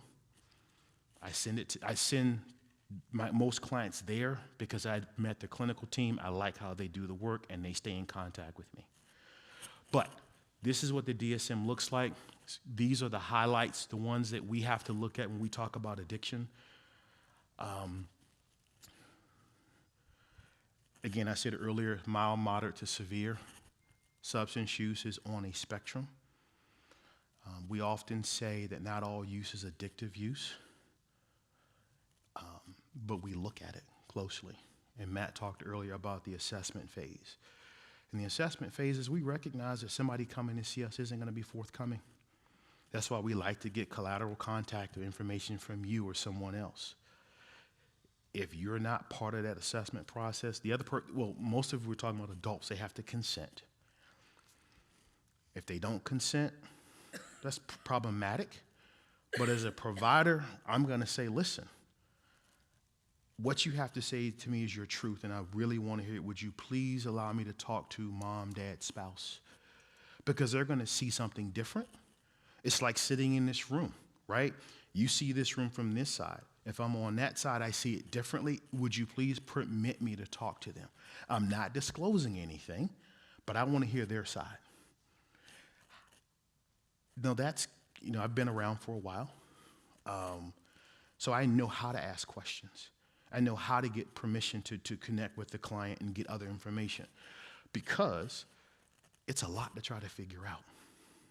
Matt said it earlier too, because of how we're set up, we don't have to have a diagnosis the first session. We sometimes take the first 2 or 3 sessions because if they're using in mental health, there's a lot to it to figure out and unpack.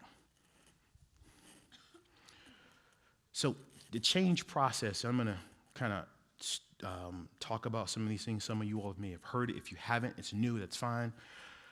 The change process is hard, right? Because ultimately we want the person to get to a level of maintenance. But most folks using are in that, they don't have a problem. They're in pre-contemplation. They might have a problem, they might not, right? So now how do we move into contemplation? Well, if you had a problem, what might that look like? Or if you had to make changes, what might you do differently? Those are questions we get to ask. I'm just kind of giving you all the insight about what we do. You don't have to do it.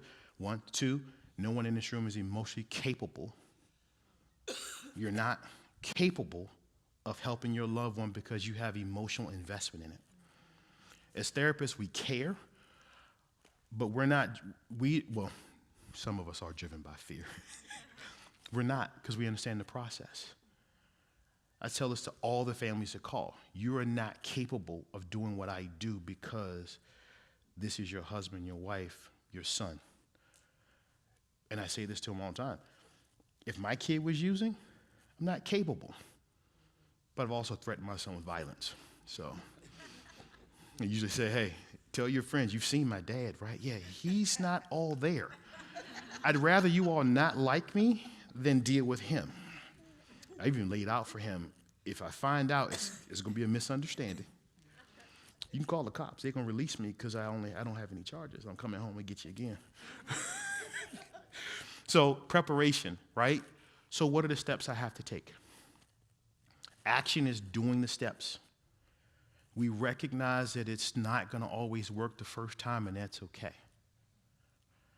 We recognize that addiction isn't, and there's a slide in here that speaks to it. It's not just behavioral, there's a lot to it. There's a neuroscience. The body has changed, right? The brain has changed. And so how do we help shape the brain in a way that helps? This is why I recognize that telehealth is valuable, it's convenient. But the value of being in the room with a client, huge. Because I can read body language. Only about 8% of communication are words. I need to see how you respond to my questions. I had a therapist once say to me years ago, you know why therapy works? He says, because there's an unhealthy brain and a healthy brain in the room, and the healthy brain helps the unhealthy. I thought that's a good way to look at it. He was actually a neurologist. Getting people in the room is important because we can talk about the actions, we can process the actions. Hey, you were clean for 20 days? Phenomenal, how'd you do it? Right? 20 days, now it's 21, then we're at 30 days, and it's like, okay, so you've been clean this long, excellent. So what'd you learn? What have you learned about yourself, right? That's part of the action phase, and we eventually want to get people to maintenance. I say therapy is like a car, it's like oil change. Come and see me every 30, 60, 90 days. I don't care. Just make it part of the process, right? You don't wait till your car breaks down to take to the mechanic. You get your oil changes, you rotate your tires. Use therapy in that way. Trying to relate it to normal life, it makes sense to people.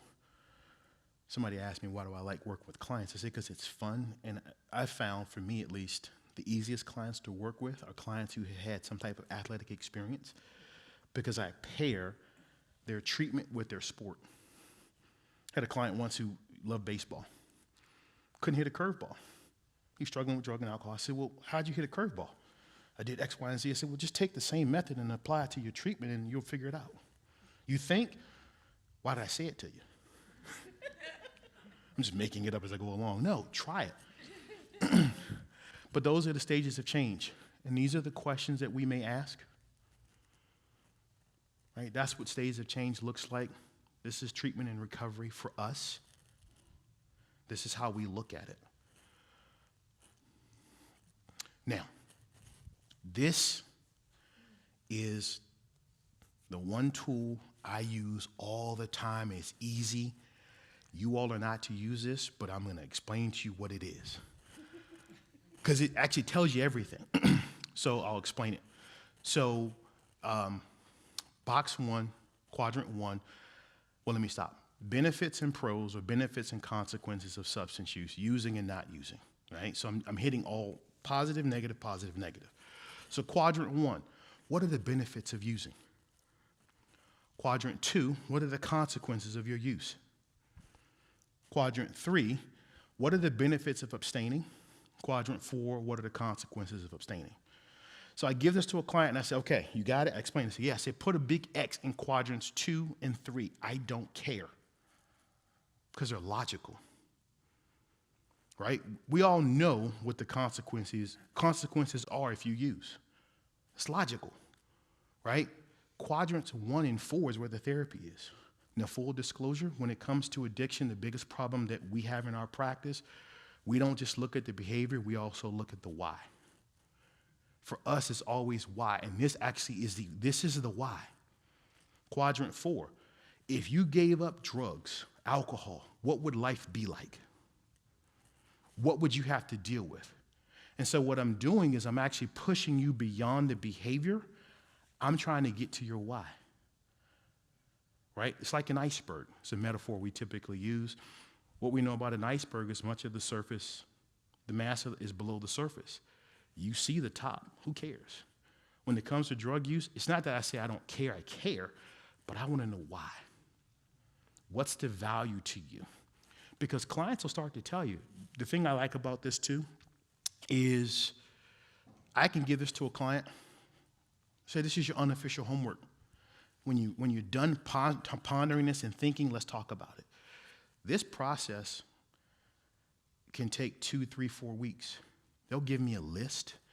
I'll say, now order the list of importance. Tell me where you found the benefits, where you've seen this other places. So you can do we do a lot of work with this. This sometimes is the simplest roadmap that I do to therapy, helping clients understand addictive behaviors, but just substance use as a whole. Addiction. So why do people use? A lot of times it's an emotional value, right? So there's a pleasure to the disorder. It feels good, dopamine levels. It's, when we hear video game addiction, there's a doctor, I think it's Howard Sussman. He does a lot of work in the video game addiction area, and he calls it LDLs and HDLs and LDLs, high dopamine level, low dopamine level. When you're gaming, dopamine is released. Dopamine in neuroscience, that's your happy juice, right? Well, substance use disorders taps into your dopamine. It's pleasurable. Feels good. It's not about consequences. I need to feel relief in the moment, right? While there is, in this issue of choice, it's a disorder of choice or lack of choice. Because the neurobiology has taken over, I don't stop to think. My use, the person is overestimating the pleasure and the benefit and underestimating the consequence. So why it appears to be a choice is actually not. The individual has learned when I'm distressed, I use. When I'm happy, I use. They go hand in hand. And the other part is the last part. It's caused by stress. Right? So why does a person use at that addictive level? Because there's a stressor and it relieves the stress. This is the piece that we understand and that I'm sharing with you all to understand. You're affected by it emotionally because of your fear, but the person using, this is where they are. And the neuroscience behind it is huge. Dopamine, stress is cortisol. So there's a lot of physiology that's happening that you may see the behavior, you can't see behind the scenes, behind the surface. And this at times is where medication comes in, is to help manage that, to delay the stress response or the pleasure. And good psychiatrists, not all psychiatrists understand addiction, right? Some are really good at prescribing medication, they don't understand addiction. We have 2 prescribers, Dr. Sumit Anand, who works really with a lot of our clients that are struggling with their mental health. Dr. Nadeem, our psychiatrist, he's a addiction psychiatrist. And so what our psychiatrists are required to do. So not only do they meet with their clients and they talk, they don't do 20-minute sessions, they're in there for 30 minutes and one of the 2 talks all day and will find himself an hour in. I'm like, hey, the session was supposed to end half an hour ago. But they also, when they write scripts, the PMP, Prescription Monitoring Program, they go onto the government system to make sure, is this person drug seeking or going to other psychiatrists? So that's what they do. Now, we know that you don't have to go to a prescriber to get your drugs. You can get it from the street. But this is their due diligence to check it out. And so their responsibility is to how do we interrupt the disorder of pleasure.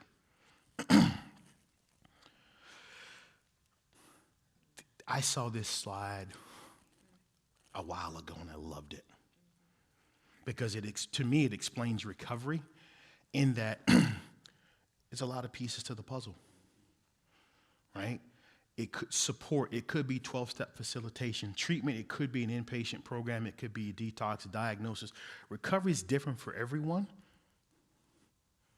And so I love this slide, and we use this idea as what we use at Insight to really help clients figure out what's going on and how do we get you where you need to be. But this is also what we want to share with you all. This is how we see it. Not everybody sees it this way.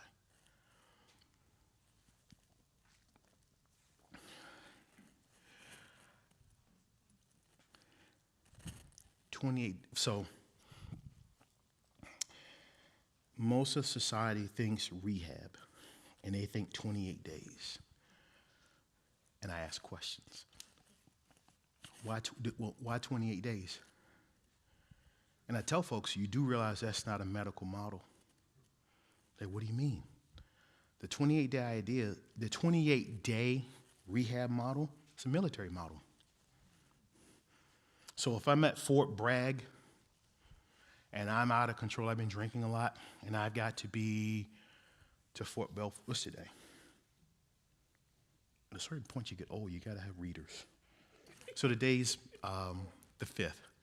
So if I'm at Fort Bragg today and I've got to show up at Fort Belvoir on, April 5th.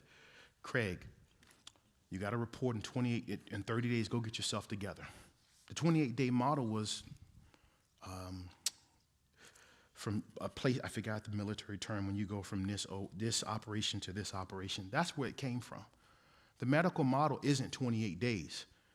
So when you think about addiction treatment, it's not a 28-day model. 28 days, it's not a therapeutic model.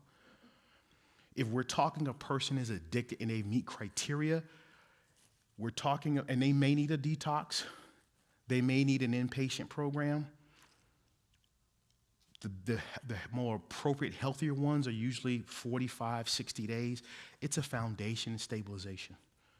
So what I say to you all is, if you have had a loved one go to treatment, inpatient rehab, I don't call it treatment, I call it stabilization. They'll get some psychoeducation.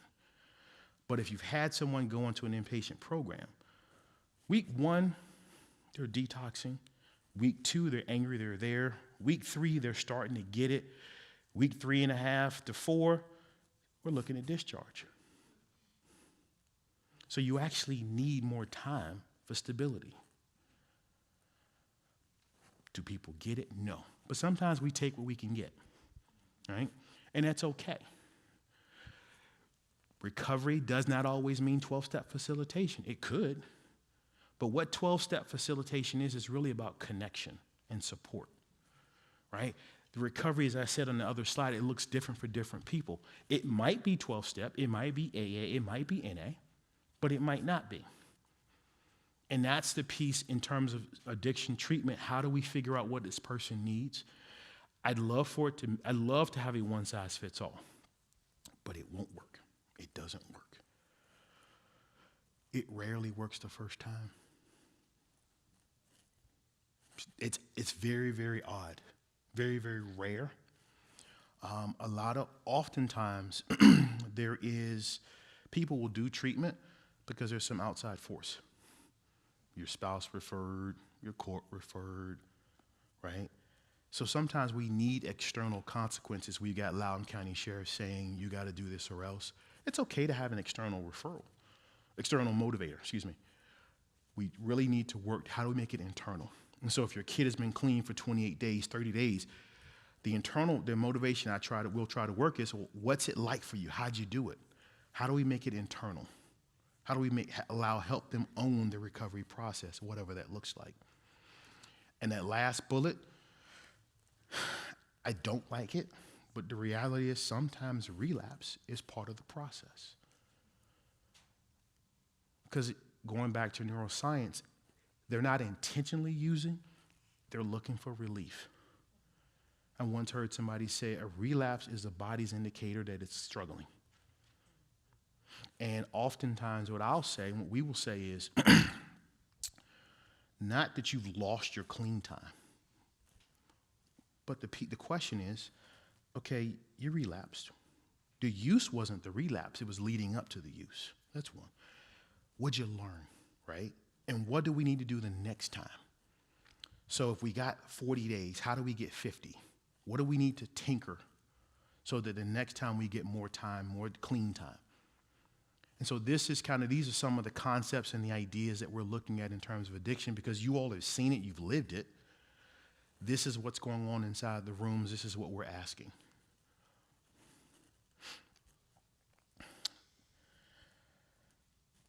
When you are looking to help your family member, Fred and I talked about this when we first met. There's so much shame and embarrassment when we find out we really are struggling and trying to just get somebody and get some help right away. We haven't done our research, and so we don't always get questioned. I always ask clients, you need to interview me. Interview another practice. If there are questions you need to ask, and you need to feel good about your answer, the answers that you're given, right? Because a lot of places you'll go to, is it a program or is it clinical? I had a person when they asked me, Craig, do you guys offer 12-step? Do you offer AA? I said, AA is free. I offer treatment. It's kind of condescending at times, but again, wait, 12-step facilitation, AA, that's free. We order treatment. And so the programs we go to, are they doing programs or doing clinical? Are you just checking a box? Right? So Insight and Action Therapy is one company. The second company we have is Insight Recovery Centers. That's an intensive outpatient program for substance use disorders, IOP. So we have that company too. So some of these are the theories I'm talking about are the combination of both companies. But people will call and ask, well, we need an IOP. How long is your program? I said, I don't know. What'd you say? It depends. Exactly. Well, you come into our IOP, it's 16 weeks. Why 16 weeks? I don't know. Depends on what your loved one needs, right? They need stabilization. They need some foundation, some psychoeducation, they need some individual counseling, they need medication. We might be able to accomplish all those goals in 10 weeks. It might take us 20 weeks. It'll take what it takes, but it depends.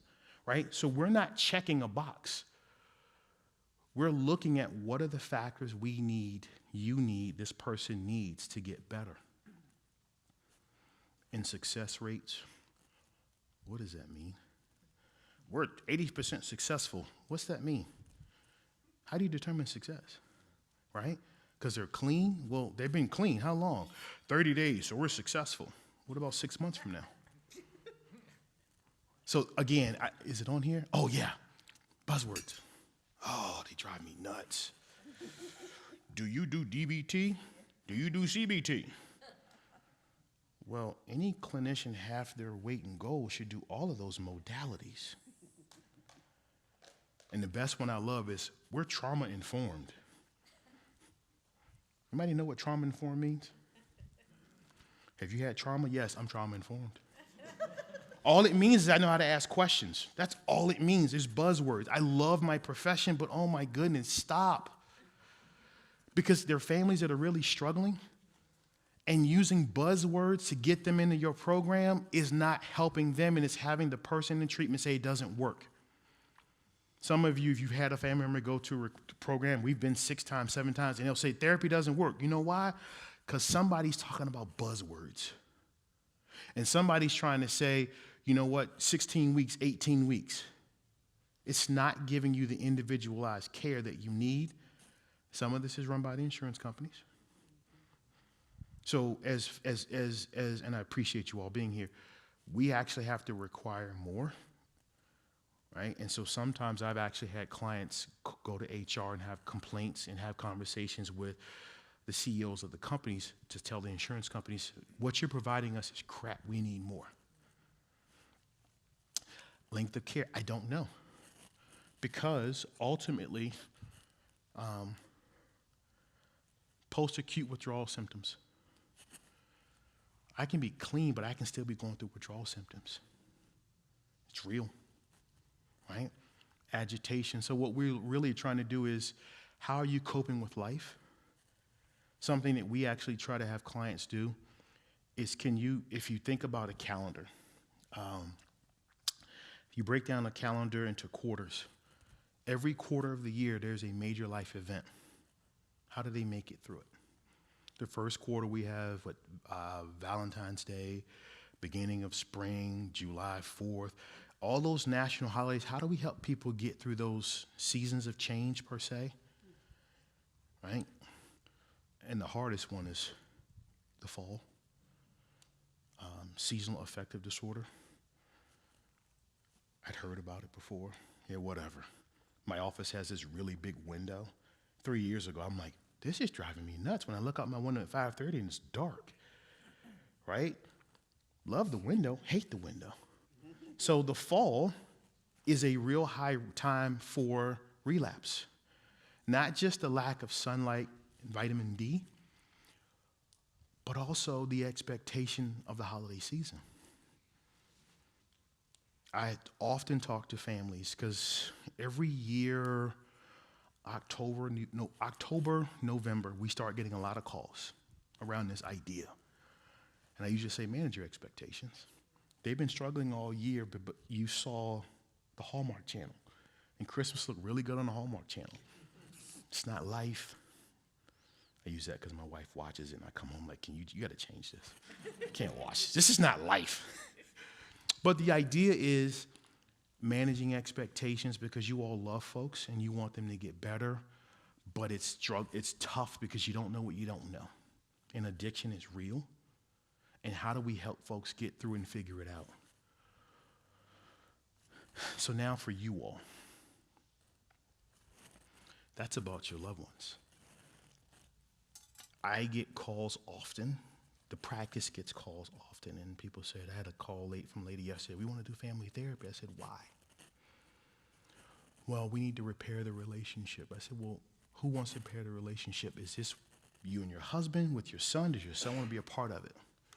Right? And I will spend time on the phone with families calling because I think it's valuable. But I ultimately come down to the idea of guilt and shame because that's really what a lot of families are dealing with. Repairing the relationship, it'll come. But how do you deal with the guilt and shame? Because you know what it looks like because you've lived it. And some of you are actively living it. And so what do you do about the guilt and shame? And a question that I pose, and I don't know if I came up with this or I saw this, are you a caregiver or a caretaker? What'd you say, Fred? Because that's one of our lessons. That is. And do you know the difference? Because when they're younger, you're responsible for them. 25, 26, 27 years old. Right? Are you caregiving or caretaking? The other part is, how aware are you of your own fears? Because your fear, you will parent and love through your fear, which is an emotion, which doesn't have any logic. And you will make decisions based on fear, which usually don't yield a good outcome. And so I asked people, look, you got to know your struggles. The struggle is real. But you get to be responsible for what you know and your own emotional needs. And this last point, what you know is important, but recovery is not your responsibility. And so a lot of things that we talk about that I ask families to do is, I need you to take a step back. Indirectly, I need you to be selfish. Because if you've all flown before, if the oxygen mask should deploy from the ceiling, what are you supposed to do? Take care of yourself first. Right. But my loved one's using and da-da-da-da-da, and I'm running to them and I'm helping them out, and I've never done something for me. But I can't, Craig. Why? Because what if? You're right. What if is real? But if I can't get you to balance out your life, you can't be there for them when they need you. And I usually say, well, one of the things I will share is, I need you to have a Seinfeld. Seinfeld was a show about nothing. Do nothing. Right? When you all sit down and have dinner or you're talking, stop talking about the loved one who's struggling. Don't make that the topic of every conversation. But what do? You can talk about them, set aside time to discuss it. But I don't want it to be a part of your everyday existence. I'm with you. I'm afraid too. I'm concerned too. But I need you to do for you first. Because I'm going to need you at some point. And Matt said, this is a boundary slide. Because we need to figure out what are the healthy boundaries. What do you need to do so that you're okay, so that this is not an ongoing topic? Because guess what happens? You're not productive in your relationship. You're not productive in your professional life. Your social life falls apart. I ask families, I need my parents to be a bit selfish and take a step back. Not completely, but step back. I don't need you to be responsible for your loved one's recovery. You can share your information, but don't take control of it. It's not yours to do, and it's hard to do. But it's essential.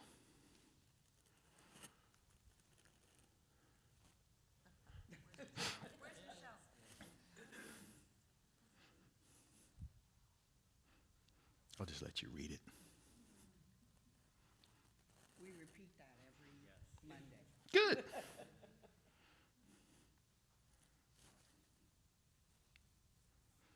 That's it. A woman said to me this week,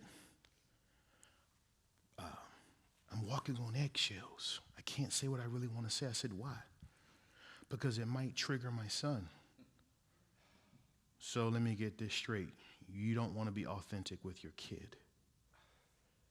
But it might trigger them. It might. And it might not. But holding back doesn't help the process. Or do you really need to say anything? And sometimes you may have to say, I love you, but the lifestyle you've chosen, while I don't agree, as an adult, you need to figure out a new address, zip code. But I can't kick them out. I say, you're not kicking them out. What you're saying is, I don't like the lifestyle, but I have to respect it. And as an adult, you have to go figure that out. Well, they can't afford it. That's a you problem, not a me problem. It sounds like I don't care. I do. But a lot of times that boundary, that line in the sand is healthy because you can focus on you. Not that you're gonna stop thinking about them, but if I got to see that person every day, that's a lot. You're not sleeping, you're not eating, your stress is high, cortisol levels are through the roof, you're buying new clothes because nothing fits, you're eating to manage your anxiety and your fear, you're arguing with your spouse because this is a topic of conversation all the time. These things happen. And so as families, I ask, we got to figure out what's healthy and what's balanced. The other thing is, and I think I'll get some nods with this, you share the issues that you're having, and people give you advice as if you didn't already know to do that. Well, you should do this. Oh, you didn't think I did that 2 years ago, right? So know who you can talk to. Like, I love pals because outside of the group, and I think what you all are doing is phenomenal, folks who don't have loved ones struggling with substance use can't get it. They don't get it. Like, it's easy to say, I love my son, but I can't stand him right now. A family doesn't have substance use issues will look at you and go, what's wrong with you? But people and pals go, yeah, I get it. I'm there. So, this one I love. Addiction, it may be inherited, but so is resilience. And part of what we get to do and think about is how do we, they're struggling, but I believe you can do it. That's resilience, that's grit, that's determination. And sometimes we have to, at times, get into this place. I think that's the last slide. Yeah. The mic is open. Questions, thoughts? I have a question. I have an answer. We should, yeah. This is something we deal with almost constantly in our group. What happens, do you have advice for parents that maybe they're not both on the same page? Yeah. It's a big one. Okay, she went there. She went right there.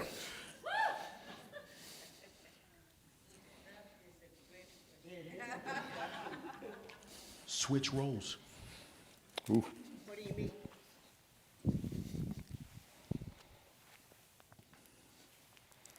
I'm going to take on my spouse's approach and my spouse takes on my approach.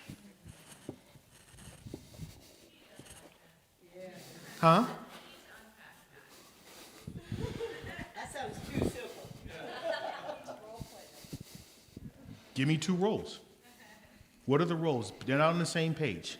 Like Not on what? the same page. In other words, the husband saying, I want the son home, and the wife is saying, no.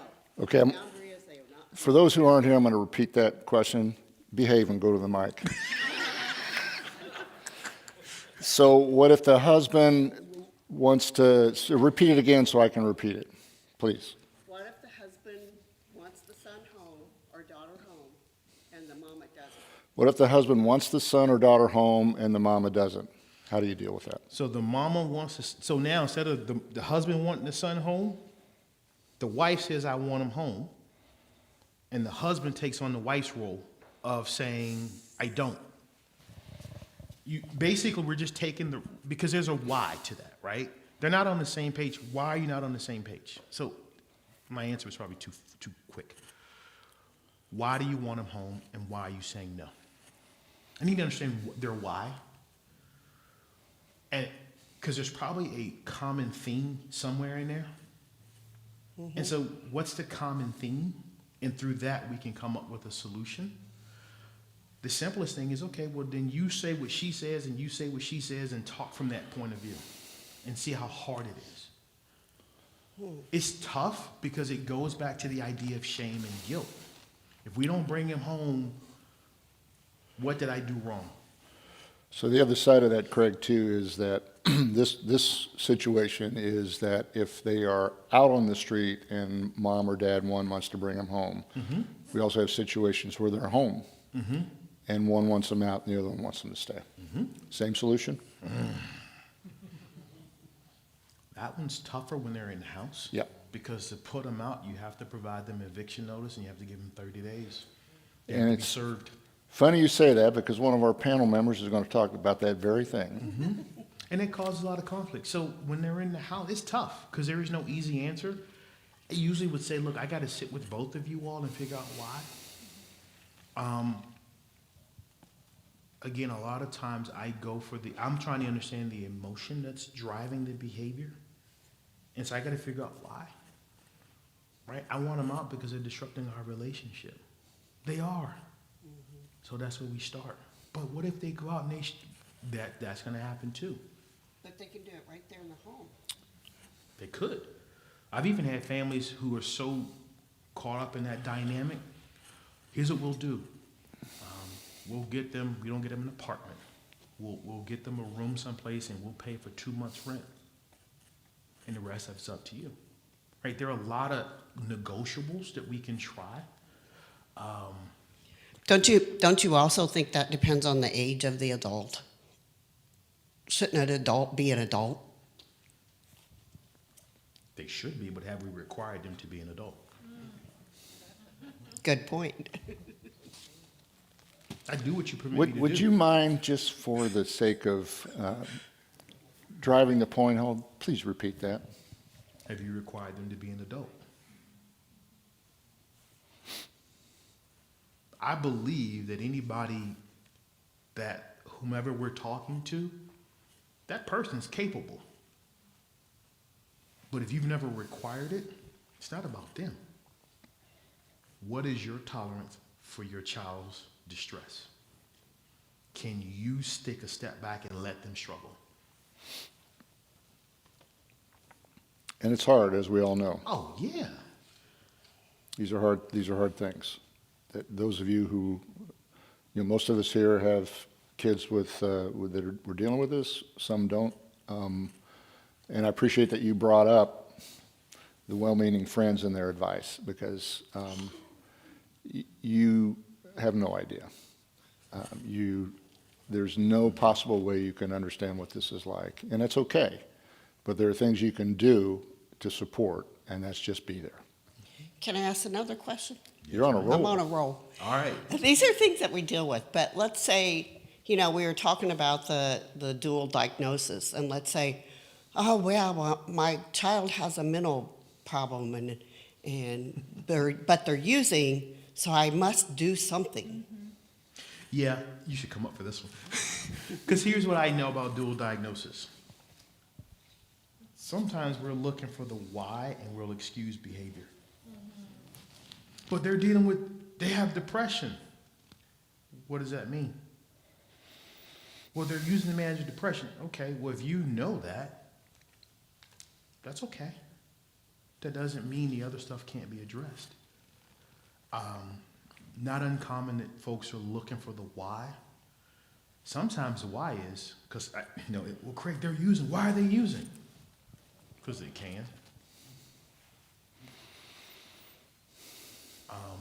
Sometimes, it could be one of two thoughts I sometimes share. Is this do we take behavioral interventions or do we take therapeutic interventions? I often say take it behavioral, because if there's something wrong, it'll show. If you're looking for there to be an underlying reason, you'll ignore the behavior. So take a behavioral intervention. Right? It could be you can't use in my house, you're required to do drug testing, you have to pay for the drug test. If you pass, we'll reimburse you. And reimbursement doesn't mean I give you the money back. Wink, wink. Yes. So my question, oops, sorry, You're I fine. probably don't even need this microphone, is around family, extended family. My son's problem didn't begin until he was in his 20s. Prior to that, big football star. All the extended family came to his games, loved him. He was the star of the family. Now he is completely shunned by this large extended family, and I'm pissed about it. I just can't get anybody to help support me or help him. And what do I do about that? I want to get rid of this anger, but I feel like sending an email to all of them and just saying, please, please help me. Family or friends, we don't get to pick friends or family that we do. Anger is a secondary emotion. Fear, pain, or frustration. Which one is it? Whatever it is, don't send me an email. Pivot to people who want to support you. And I'm sending things like this to them. Stop. Okay. Stop. Because are you talking to convince or are you talking to convey? I don't know what I'm doing. I just want support from a family that... Pivot to people who want to help you, who don't want to make you feel like you did something wrong. Love my families, but I know who I'm dealing with. It's sort of the same thing, Kathy, where, we talk about you can't make your loved one do what you want to do. You can't fix them. You can't fix family either. You can't fix people who are dug into their positions and think they know what's what. So, at some point, you just got to let it go. It hurts. Easier said than done. I understand that, but yeah. But the thing you all get to do, and I think, and I believe it's important, value your own emotional experience. Value your anger and your hurt. Acknowledge it.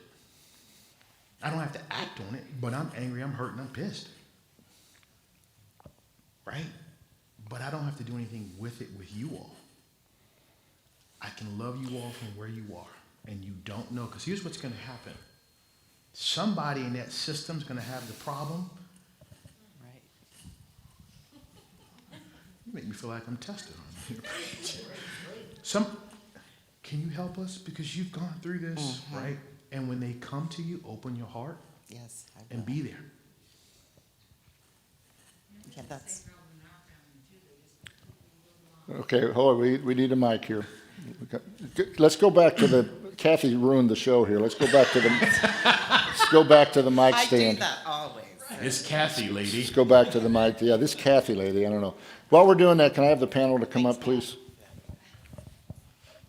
And Craig, we just keep, this is just a conversation, so we'll keep it going. I want the panel up, please. Yes? Yeah, I was just going to say that it's probably pretty more common than we think, because my family was the same way. Don't tell them where we live, don't give them our phone numbers. They're complete distrust of him, and rightly so, because he's a con man. A lot of them are good con men, so it's pretty common. But they did rally when he was taken off life support. last year in the hospital. You The reality and came Jason. down, and that's part of what I think brought him back from death. No, you can- But I hear you, I you feel hear you. Jason. I'm angry, resentful, mad, and when the phone rings, both my service dog and I cringe when I hear his ringtone. And that when I hang up the phone, I say, God, I hate that kid. So Listen, we all struggle. It's our reality, and we don't have to have the answers. But it's tough, right? There is, what was it? What to Expect When You're Expecting, that book that they put out for all new parents.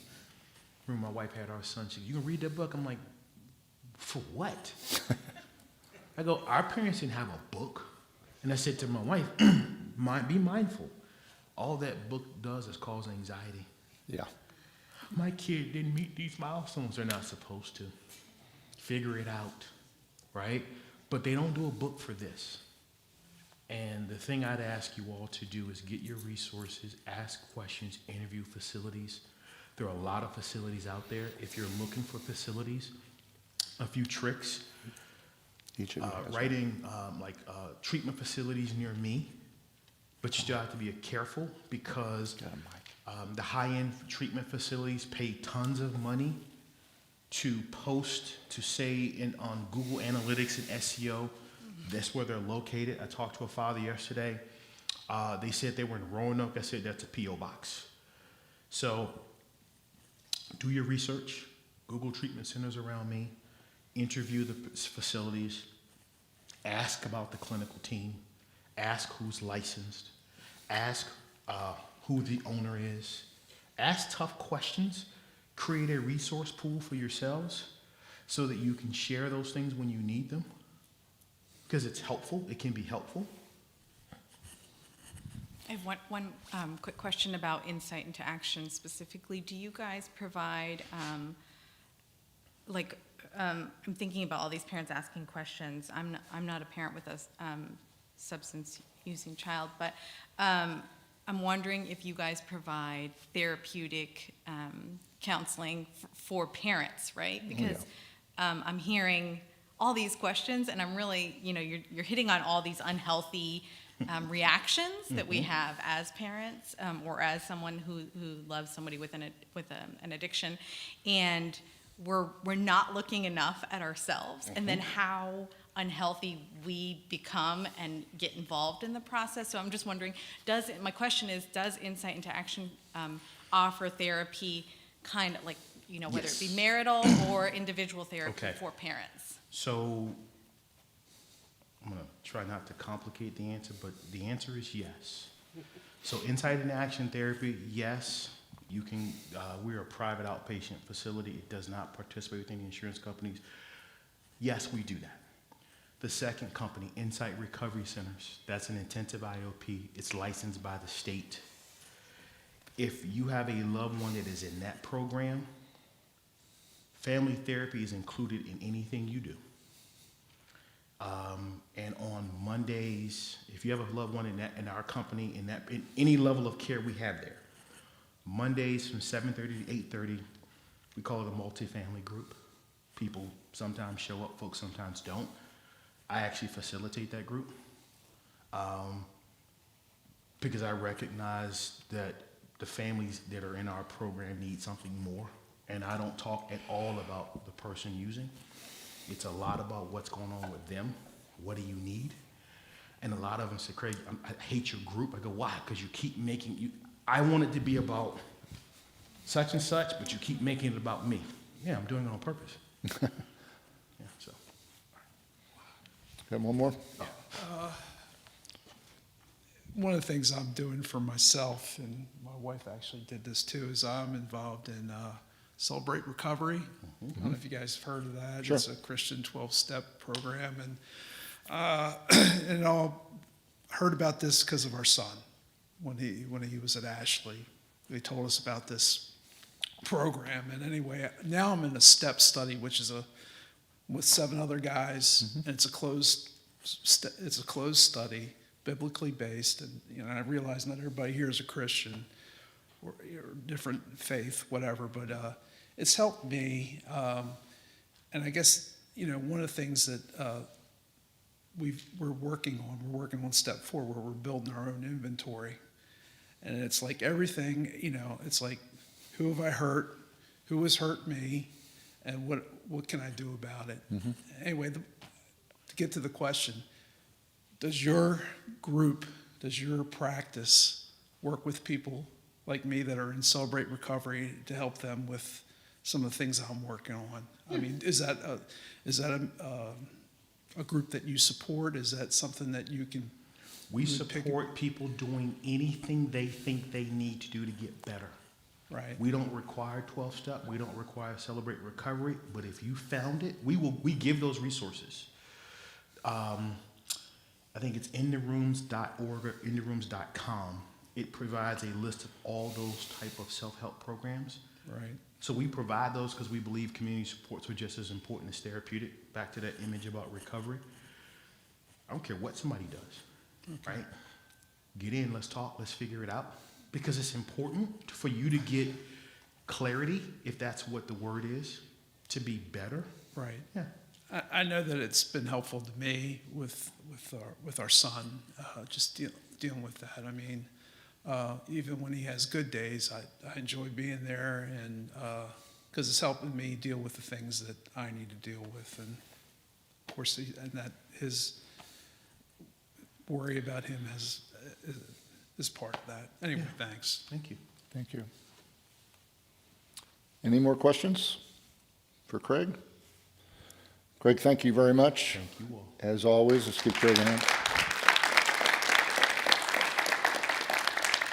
So we're going to finish with just my group of folks here. I'm going to kind of do the Monday Night Pal introduction.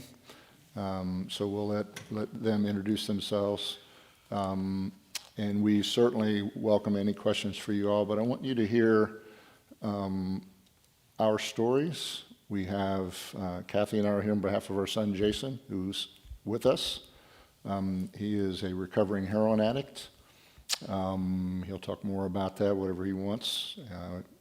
Was in recovery for 2.5 years, relapsed in the fall of 2020, and has been sober since.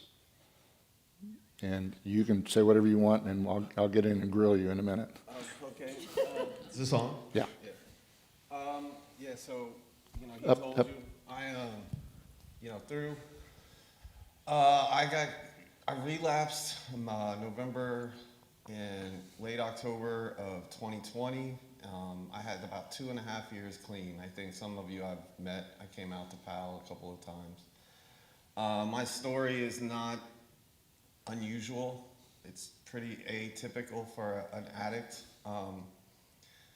I just, like Craig said, I remember the first time I went to treatment, I've been to treatment 8 or 9 or 10, a lot. In jail, in prison, in nice places, in county-run places, I've been to all of them. And, but the first time I went, they were talking about why you get high, Something wrong at home, something this. No, I just like to get high. Like I had a great home life. I didn't have a reason to get high. I went to college. I had a good job. I just like to get high. I like to avoid my problems. I like to avoid confrontation, right? So it was a good way for me to escape reality until it wasn't, until the consequences started kicking in. And, it lasted a long time, and I had a lot of consequences. I did about 7 years. We'll talk more about that in a minute. Let me get to Joy and Susan, and we'll get deep into that. Is this working? Hi, I'm Joy Musco. I'm here on behalf of my son Chase, who's 34. I haven't spoken to him in 3 years. He is a Suboxone alcoholic. So I've attended PAL for a solid year. I'm not as involved now because I haven't talked to Chase in 3 years. I evicted him from my house, and it's a whole big story, and I will tell you. I'm Susan. Is this on? Should be. Can you hear me?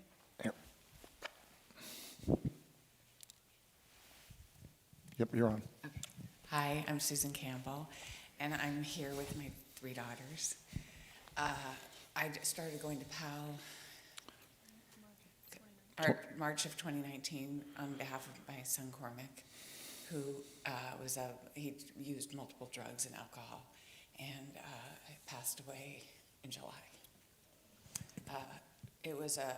I think it was a suicide/overdose. So, but we don't go anymore, but we stayed in touch, and they were a huge help to us during that time. And I was using. her 3 daughters are here, Yeah. Fiona, Siobhan, and Cece. And so I'd love to include you guys in the conversation. If something comes up here, you want to run to the mic and join in, just feel free, because, so we have recovery, have what we believe is still active addiction, and every parent's worst nightmare is the loss. So, so Joy, tell us about your situation, because some of our folks here are, and a couple of questions came up to Craig about, should he be in your house, out of your house? You had a very tough situation. Would you just sort of share with the group what your story is with your son?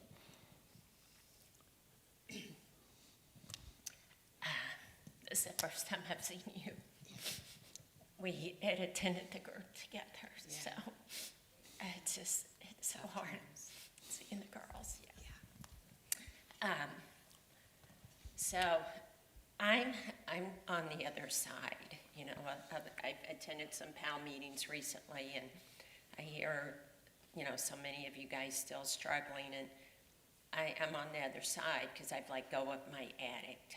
When I first came to PAL, by the grace of God, I saw it on the cover of Money magazine, and there was just a little thing, a blurb about it, so I opened it up and saw these guys. I didn't know where to go or what to do. My son was living in my basement. He had come out of jail again. Everything that we've talked about, I've experienced. We've done rehab. We went to rehab because the cops were knocking on my door.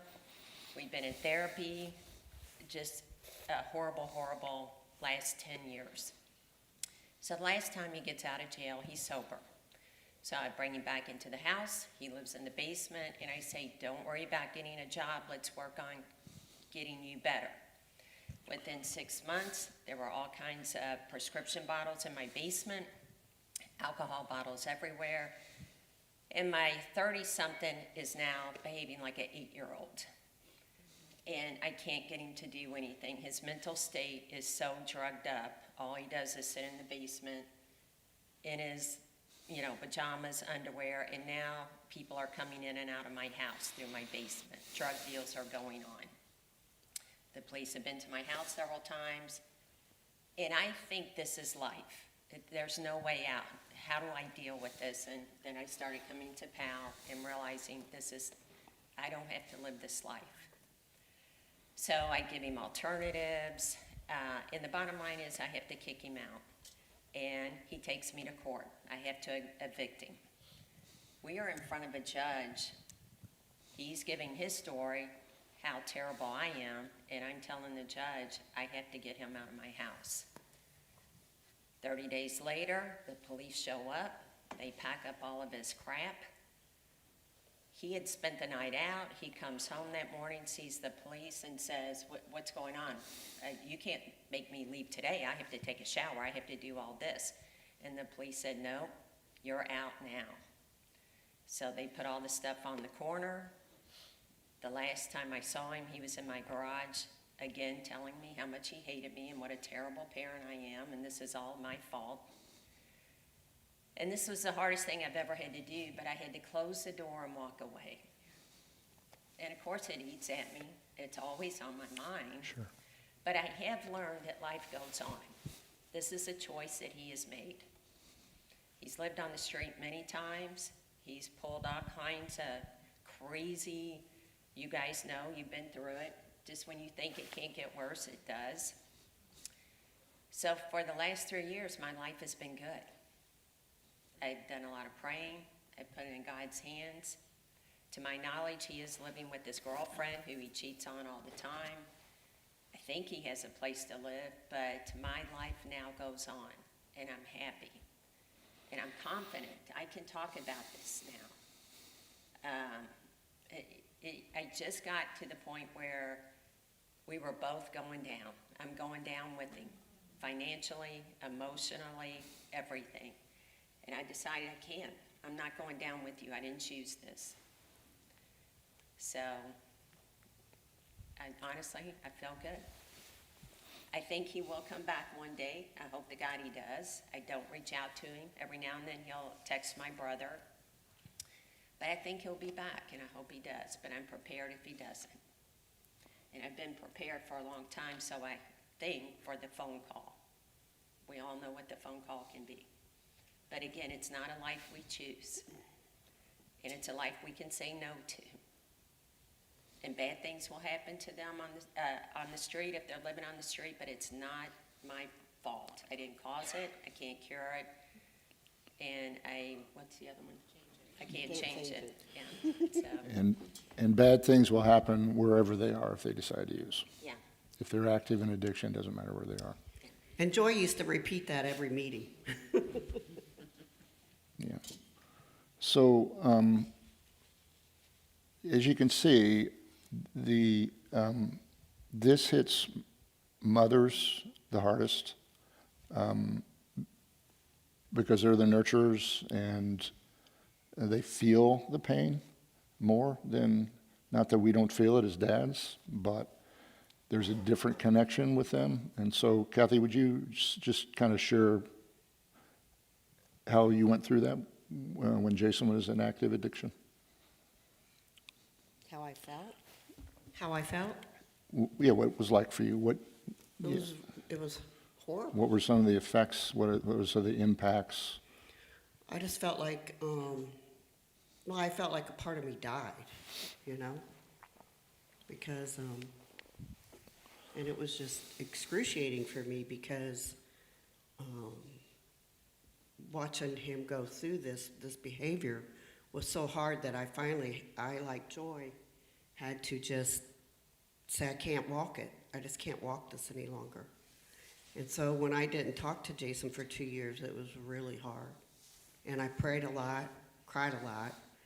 And when Jason started talking to his dad, when he was finally starting to get clean, I wouldn't talk to him for the first 4 months because I just was afraid to go back in there. I was afraid to open up to him again. But one day Fred was talking to him on the phone, and I was just praying, and all of a sudden I said, hand me the phone.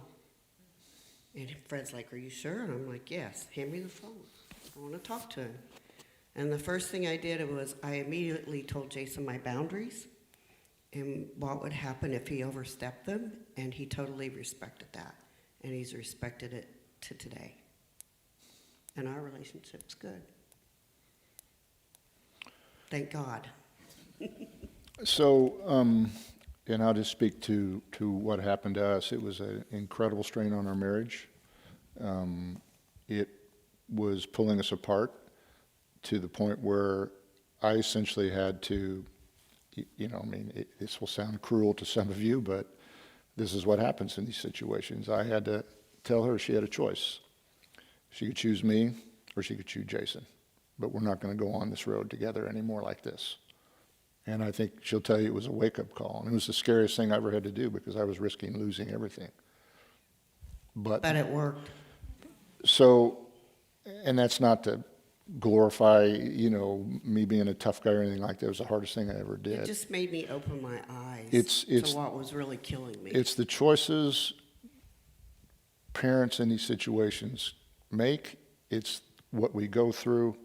And everybody that's dealt with it has some version of the same story. And, we've all three talked through this, and I know it may seem strange to some of you to have Jason sitting up here listening to us talking about this. But he's heard it before. And, we've reconciled. I forgive him. God brought him out of this. We 100% believe that. Without God, there would be no conversation right now. He'd be dead. And he brought him back, and I think Jason will tell that to you as well.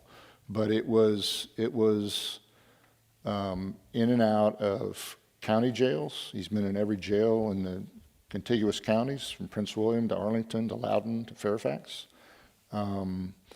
He spent 33 months in Pocahontas State Penitentiary, which is literally down in Pocahontas in southwestern part of Virginia, 6 hours from here. When I went to pick him up, I'm certainly glad that Mama didn't go with me, because it was a daunting place. 8-foot high barbed wire fence, circled razor wire all over the top, and they sent him out in basically a burlap bag just to shame him when he came out. Okay? 60 days or less or more after he got back out, he was using again. So when Craig and Matt talk about the cravings, they don't just disappear. 3 years he was clean, but he came out and life happened, right? So, you know. I guess when I came home, first off, when I was in prison, Mic up a little higher. There was no rehabilitation going on, like, at all. When I went to prison, the best thing I did was learn how to become a better criminal, and that's kind of what goes on for the most part. So, I thought that maybe I would stay clean, but, I came out with all these felonies and didn't know what I was going to do to make a living. And so, came out with a plan that I was going to sell drugs and not use them.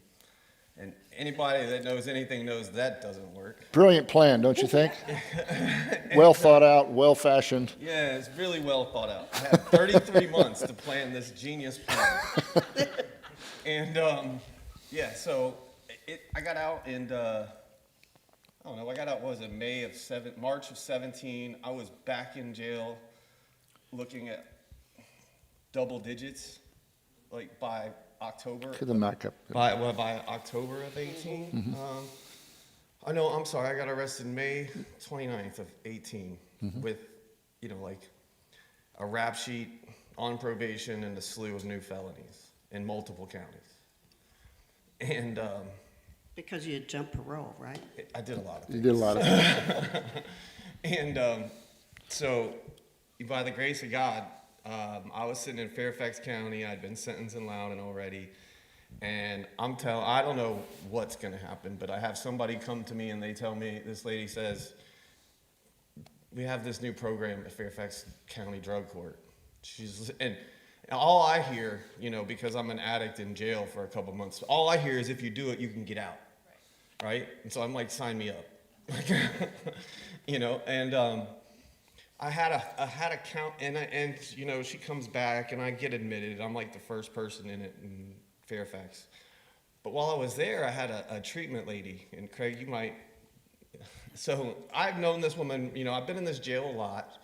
I've known her for a number of years at this point, and been through like their treatment program a couple times. Been back, of course.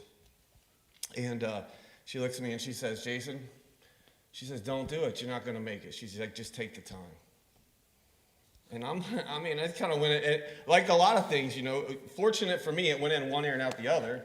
And I did it. And I succeeded and I got clean and I graduated from drug court.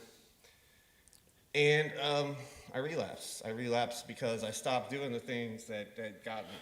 So here's a parental perspective of that. So he was 14 months in a drug program, and his probation officer was going to be here, and she's a petite little 5 foot tall, 90-pound, fierce fighter that Jason will tell you was a bulldog with him during the drug court program. And I would say, from our perspective as parents, was a big part of you. And she was on him like white as on rice. That's what she said, yeah. And so 14 months, it's a 5-stage program, and he was supposed to, you got finished, I think, in February or March. Officially, I got off of probation. I was on probation for almost 10 years. I got off probation officially March of 2020. And supposed to have a graduation ceremony at the Fairfax. In in April, but COVID delayed that. So it was down in September, and he was on Vivitrol, which is a monthly shot that, you know, if one gets high when they're on Vivitrol, it can be deadly because it prevents you from getting high, so you try to use more. And so they're very careful about who they give it to. And he qualified and was on it. And come to find out that in September, when we finally went to the graduation ceremony, he had not taken his Vivitrol shot on the 1st of September. And Craig, you said something very poignant, you know, relapse happens long before the actual event. So this was in his head, whether he knew it at the time or admitted it at the time, it was in his head. And so that's what happened. And it just literally about killed him. The 3 times the emergency rooms were called. The last time he had 4 hits of Narcan. And to give you a perspective of that, basically he was dead. 4 hits is a massive amount. And the next day, he went right back at it again. And then finally got into the detox, and, you know, he's been on the mend ever since. But this is how difficult this journey is, not only for us as parents, but for the addict themselves. Jason, can you describe what it's like to be on the Vivitrol? Is there anything you can? I mean, I didn't have any side effects personally. Get the knife up. I didn't have any physical side effects from Vivitrol. The thing for me that when I was on it for most of the time, it was, you know, I didn't have a lot of cravings, one. So, you know, whenever you are on Vivitrol, I always had to go see the doctor once a month, and we would check in, and I would get my shot. And, you know, the common question was, do you have any cravings? Because I think, you know, the Vivitrol is, from my understanding and my experience, helps with cravings, and it helps with if, like you said, like for me, if I want to go get high, I'm risking my life because I got to take more and more to feel that effect, and eventually it probably will kill me. And so, you know, it was a deterrent early on, because there were moments where I would have that urge. I was like, I couldn't drive, so I was walking to work or whatever, and I would be like, oh, maybe I could go get high. Like, you know, for me, it was like catch the bus, go get high, right? And so I would think that, but then I would be like, well, I can't. You know, I can't do this. Like, so it didn't happen often. Okay, it wasn't like it was a regular occurrence, but it did happen, and there were times where it did deter me, for sure. Yeah. So Susan, you came to us, you and your daughters, by March of 2019? March of 2019. And at the time, Cormac was in California? Yeah, so Cormac was in California in prison, and no, he wasn't. I was in jail. He was in county jail. This is the way this family rolls. They kind of collectively. Yeah, so he had gone to county jail. He was only supposed to go for 6 months. And he was going to be getting out in a few months, and I had told the girls that I was moving there, that I was going to move there because when he got out, he'd be all alone and he would need me. So I was looking at apartments. And so jobs. how did you come to PAL, Susan? Well, so I was telling this to the girls completely straight-faced because this was my plan, and they got together and said, we have to help her. So my oldest daughter, Siobhan, did some research and found pals, and they basically said, get in the car. Yeah. And then it was just huge for all of us, I think, because before he had to he was living with me. His charges were in California, but he had come home while he was waiting to be sentenced, and he kept delaying the sentencing. So I think he was with me back in the house for a year and a half, and it was Cecilia and I and Fiona. So Fiona was at college, but Cecilia and I were with him, and it was very rough. He was using, he overdosed a couple times. Mm-hmm. He was really running the show. And I was doing everything I could, number one, to keep him from killing himself, protecting him from the wrath of his brothers who were, upset with him. I was saying, no, he's not stealing our stuff. No, my wedding ring, I must have lost it. To keep anybody from finding out, too. I was so ashamed. Yeah. I didn't want anyone to know, so nobody knew. at least I thought they didn't. So anyway, when it came to PAL, I realized, oh my gosh, there's all these people just like me. I'm not alone. So you brought up shame, Craig or Matt one brought it up. Can you talk a little bit about that, how that played out for you guys? Yeah, well, you know, Because it was a big one for us too. It was huge. I had done something wrong to raise this child who was a drug addict, you know, and he was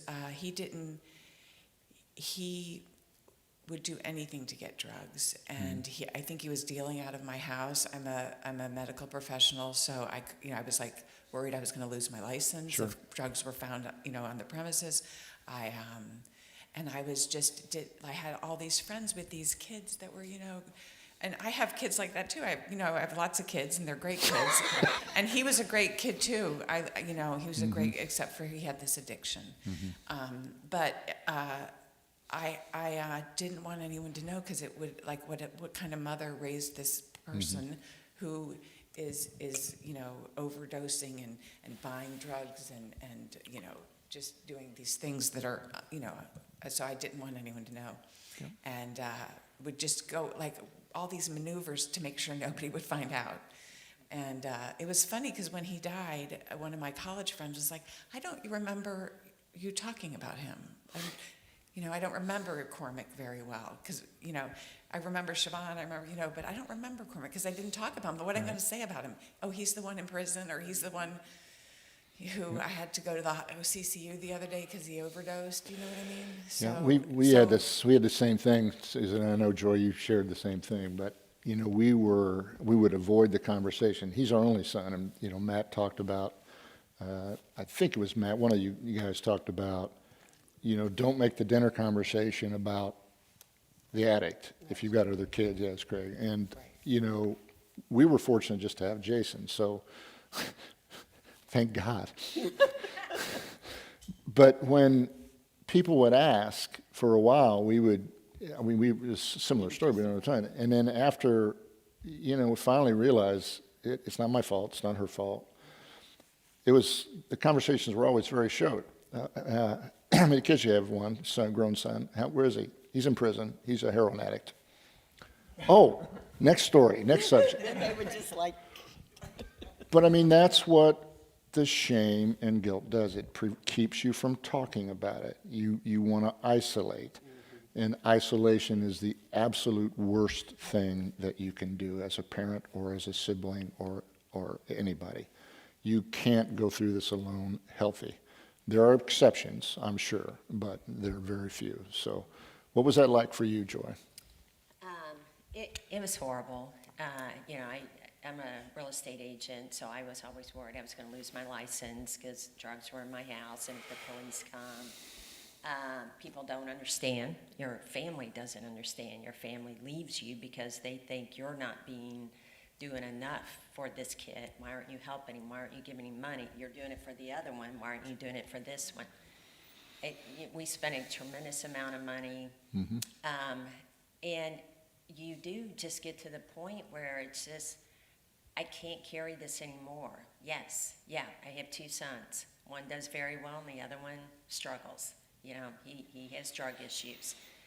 So I started sharing it with my friends and really being very open about it. I actually posted this on Facebook and said, I will be a speaker as a parent of an addicted loved one. And it's very freeing, you know? You know, a lot of people deal with this, and they need to know they're not the only one. You know, when I showed up to PAL, I thought this was life. And, you know, I just had to deal with this. It's terrible. He's got mental illness. Somehow it is my fault. If we could just fix the mental illness, then everything would be okay. But 6 months into PAL, I realized, hey, I don't have to live like this. And if he does have mental illness, it's on him to stop the addiction, to fix the whatever. And, you know, just the stories are so crazy, what we've done and what we've lived through. And I know many of you guys have lived through it too. You're doing things you never thought you would do. You're putting up with things you never, ever thought you would put up with. And somehow you're saying, well, it's not that bad. It's not that bad that he stole my jewelry. It's not that bad that I went to the pawn store and bought back my own jewelry. You know, it's not that bad that he stole his brother's things. It's not that bad that he's walking around in my backyard with that axe in his hand. You know, it's a very scary life that we may end up living if we don't find the strength to get out of it. And Pal has certainly given me the strength to get out of it. You almost didn't get married. Yeah, I was trying to get married during this time, and luckily my husband had dealt with the alcoholic, so he kind of knew the behavior, but I had to kick him out of my house so we could go get married. And when I came home, my back basement door was literally busted. There was glass all over the place, and he had replaced a fake door that wasn't even installed. And when I called him to say, hey, I'm back in town, you can come home, he was like, oh, yay, great, I can come back home, because he was supposed to be out of the house. I now realize he was there the entire time, and I had a gaping hole in my basement because he left a pizza box there. And his name was on the pizza box and the date. So the day before, he was in my house, and he was swearing up and down, I haven't been to the house. What are you talking about? I didn't shatter that door. So one of the things we do at PAL, and for those of you who don't experience this may sound a little odd, but we have to find humor in things. And one of the great sources of humor for us is the various excuses and lies that our sons and daughters have told us. We actually were going to write a book about it. Yep. And start collecting them. Yep. There are PhDs in that area. And so talk about, Jason, what it was like for you when we started setting strong boundaries, and kind of from your perspective. I mean, it was good for me because, through a lot, I mean, I put them through all kinds of stuff, but my mom kind of was always there, right? Like, I could always be like, Mom, like, always. Didn't matter what it was, really. And she should have done this way before she did, like, way before. And by the way, just to pause, that was the greatest source of challenge in our marriage, because he worked the crap out of her and then came and she worked me. I mean, I'm not going to say anything. She knows I could work her for anything, like anything. Could. He did. Like, I knew it, and I took full advantage of it until I couldn't. But it lasted for a really long time, and it was really unhealthy for both of us. All three of us. But when they stopped, right? When she stopped, and I was like, damn, like, excuse me, the gravy train is over, right? And so I had to look, I had to figure it out. And that was the thing. It was because I would go to jail, and hey, look, jail stinks. It's uncomfortable. It's not fun, but you don't do anything. Like, you eat and you sit around, you have no responsibilities, you don't have to pay bills, right? So You weren't paying bills anyway. I wasn't paying bills, but a lot of people like it. It's not a life. It's not for me. But the point in telling you this is I did a lot of this stuff, and there was one person that was there for me. It was her. And so, I always went back to that. And so when she stopped and I couldn't talk to her anymore, like, literally, physically could not talk to her anymore. Now, we had fallen apart before I went back to jail, and there was a lot of things going on. But see, that would happen. I would go to jail, and she would pick up the phone. She didn't pick up the phone this time, right? Dad did. And Dad gave me an earful and said, you can't talk to her. And that's when things, really started to kick in for me. I can't tell you why, right? I can't tell you. I don't know if I got off that phone call and said, I'm going to get clean because I want to talk to my mom, because that wasn't a conscious decision. It wasn't something, but it initiated this behavior in me to try to get back that relationship.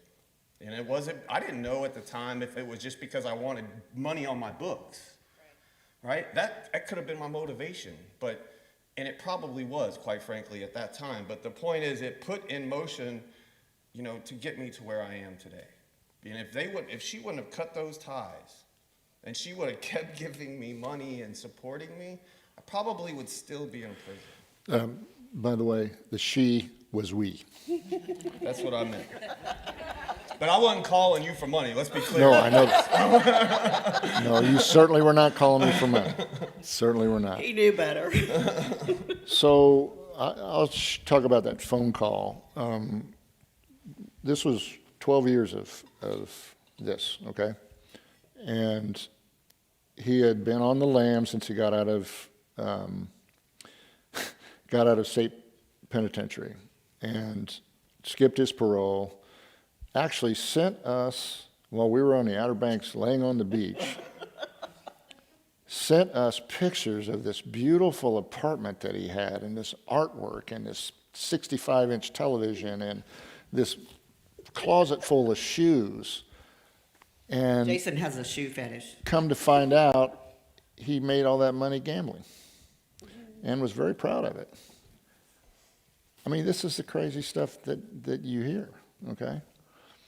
And I was so he called me sometime in June after he'd gotten in jail the last time, and this was Fairfax County. And I mean, this is one of the most angry moments and most unhinged moments I've ever had in my life. And I unloaded 12 years worth of pain and anger. And this is when I knew he was different, because he took it.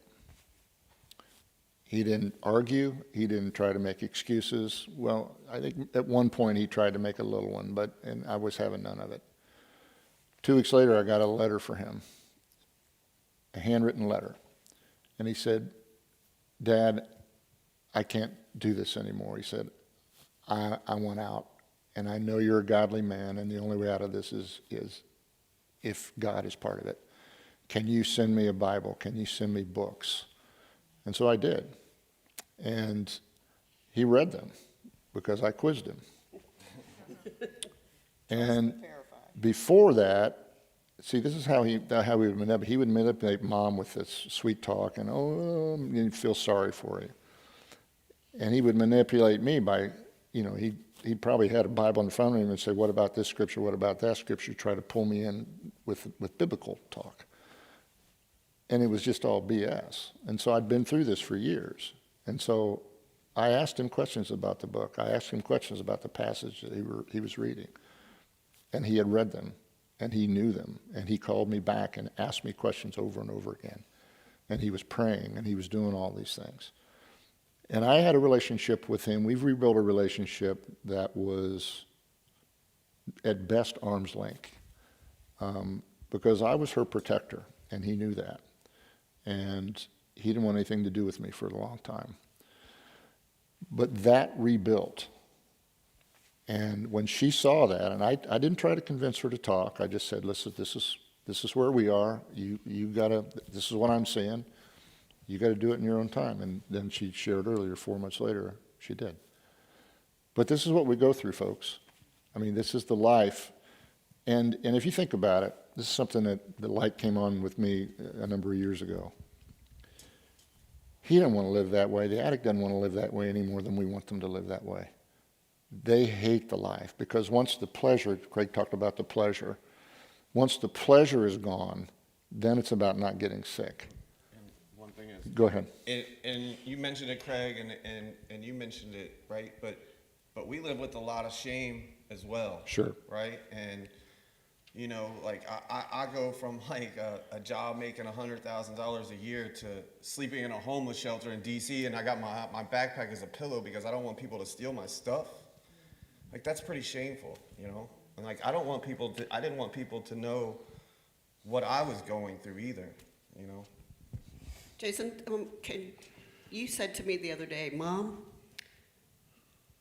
it's really pretty simple.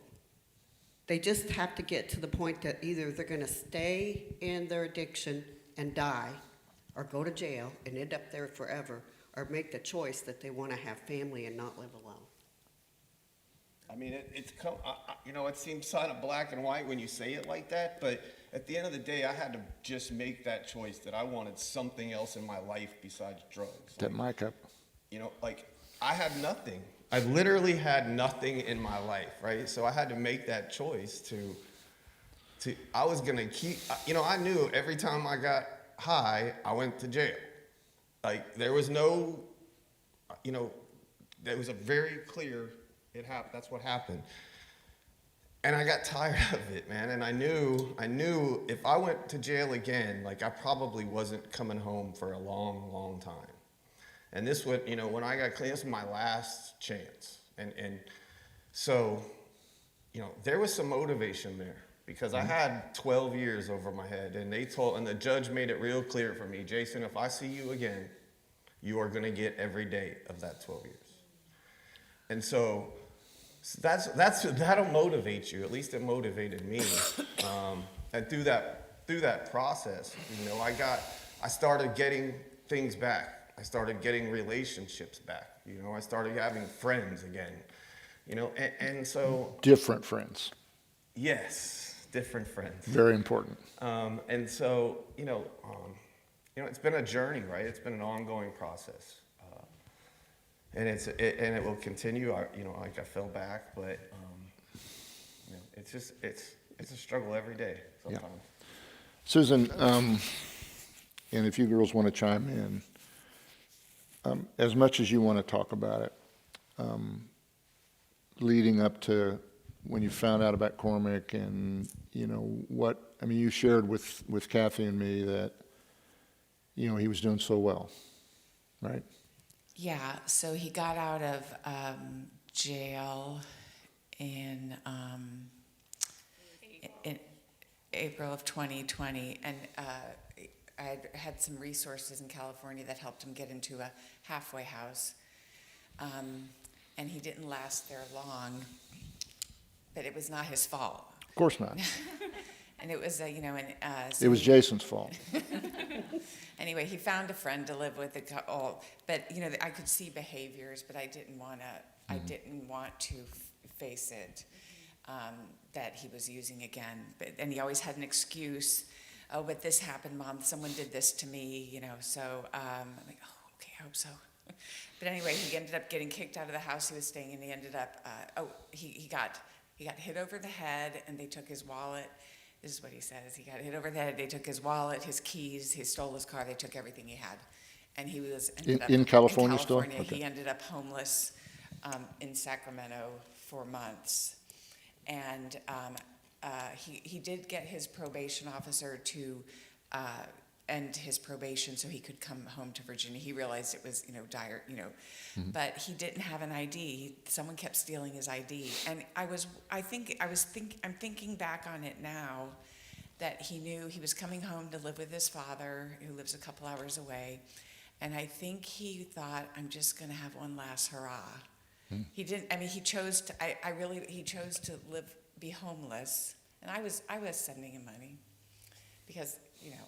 But he was, because that's what we do. Because I didn't, you know, I wanted him. He was probably using it to buy drugs, because I know he went to all the church places where they would hand out the food, and he found a guy to let him stay in his trailer. And I think he chose for like 3 or 4 months to live homeless rather than come home, because I think he thought, once I get home, I'm really gonna have to be straight. Anyway, he did finally get home. He stayed with his dad, and he was doing really well. But there were slowly starting to show signs that he was using again, and you know, he'd fall asleep in the car. Like, we'd go on, I'd drive him back down to a dinner. He'd fall asleep at dinner. He'd just be at dinner and we'd be talking, and then and the other kids would be like, Mom, and I'm like, he's really tired.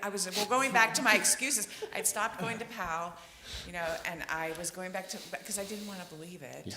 And, you know, his dad told me, he said, he was working in construction, and he had these sores on his feet and his hands, and he kept saying it's from work. I got stuck with a nail, but they were infected.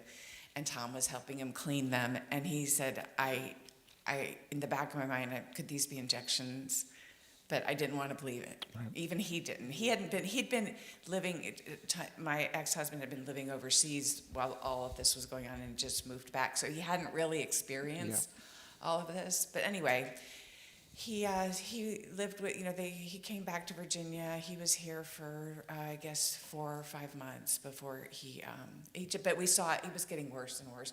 But there would be good times too. He'd come down here to see me, and we'd have a great time together. We made meals for the homeless, and he went with me, and and he was just this great side of him. But he couldn't get that monkey off his back. Yeah. He couldn't. I know he tried. Yeah. And I think that his dad was like coming down hard on him, saying, listen, I've provided you with a home, I've given you a car, you have a job. They were getting along really well, but he could start to see signs of him using. And I think he was coming to the point where you have to straighten up, or you're going to have to find another place to live. And so he called me and he said, can I come live with you? And I told him no. I said, we'll work something out with your dad, but I told him no, and I couldn't. Yeah. And then, I think he just was at the end of his rope, and he just was that night using. And that was the night before he died, right? That was the night before he died, and that night he was using, and they got the autopsy report back, and he was positive for benzos, opiates, heroin, fentanyl, and a large amount of alcohol, and so I think he was just trying to get high, as high as he could, and then I don't know if he couldn't, and he just said, I can't do this anymore. Yeah. I don't know. No. Because they So didn't find him you, until the next day. I know you shared with us when we had dinner not that long ago how that really impacted you the night before, because you felt like. Yeah, I still go back over it. What could I have said to him? Yeah. I could tell by his voice that he was impaired. So I'm just like, Cormac, let's talk about this tomorrow. Just get some rest, and because there's no talking to someone when they're not. No. So I said, and he was just really he didn't give me any impression that he was that desperate. But he's like, he's really hard on me. And I said, that's because you're not following the rules. You have to follow the rules, but we can all talk about it. I'll come down this weekend, we'll have a powwow, and figure something out. But I feel terrible. I'm not ever gonna be okay. Yeah. Like, I don't know if I could have said something, but I don't know. Yeah. Thanks for sharing. Yeah, sorry. But No reason to, Well, no need to apologize. I just want to add to that, because I truly believe in my heart there's nothing you could have done. Yeah. I know with my son, I heard him say in the basement, he was talking on the phone, I'm going to shoot you, and then I'm going to shoot myself, and I'm going to do it right here. So she has to live with it. And I just think that there's nothing we can do, and maybe he just did not even a one last, like, oh, I'm so upset, I'm gonna do a lot. I'm gonna get really high, with no intentions of killing himself. You don't know that. We see addicts do this all the time. I'm gonna take a lot, I'm gonna drink. They push the edge all the time. So what I just say to you as a mom, don't carry that. You don't know that. And he may be looking down at you saying, oh God, Mom, don't ever think that. You know how much he loves you. Yeah, I do. Yeah, but they just, they're not So- in their right mind. I'll just add to a really strange thing that we go through as parents when they're in the throes of the active addiction. And I was really pretty angry when the BBC interview came out, because Jason and I were sitting out in the gazebo in our condo area, for a good 2 hours. And I was talking about our faith and the role that played, and I knew that wasn't going to get on BBC. But the one thing they put on was my honest assessment of, I think, what a lot of us as parents have felt. At times, I wish he were dead, because it would be just so much easier. He would be at peace, he'd be with the Lord, we would be free from it.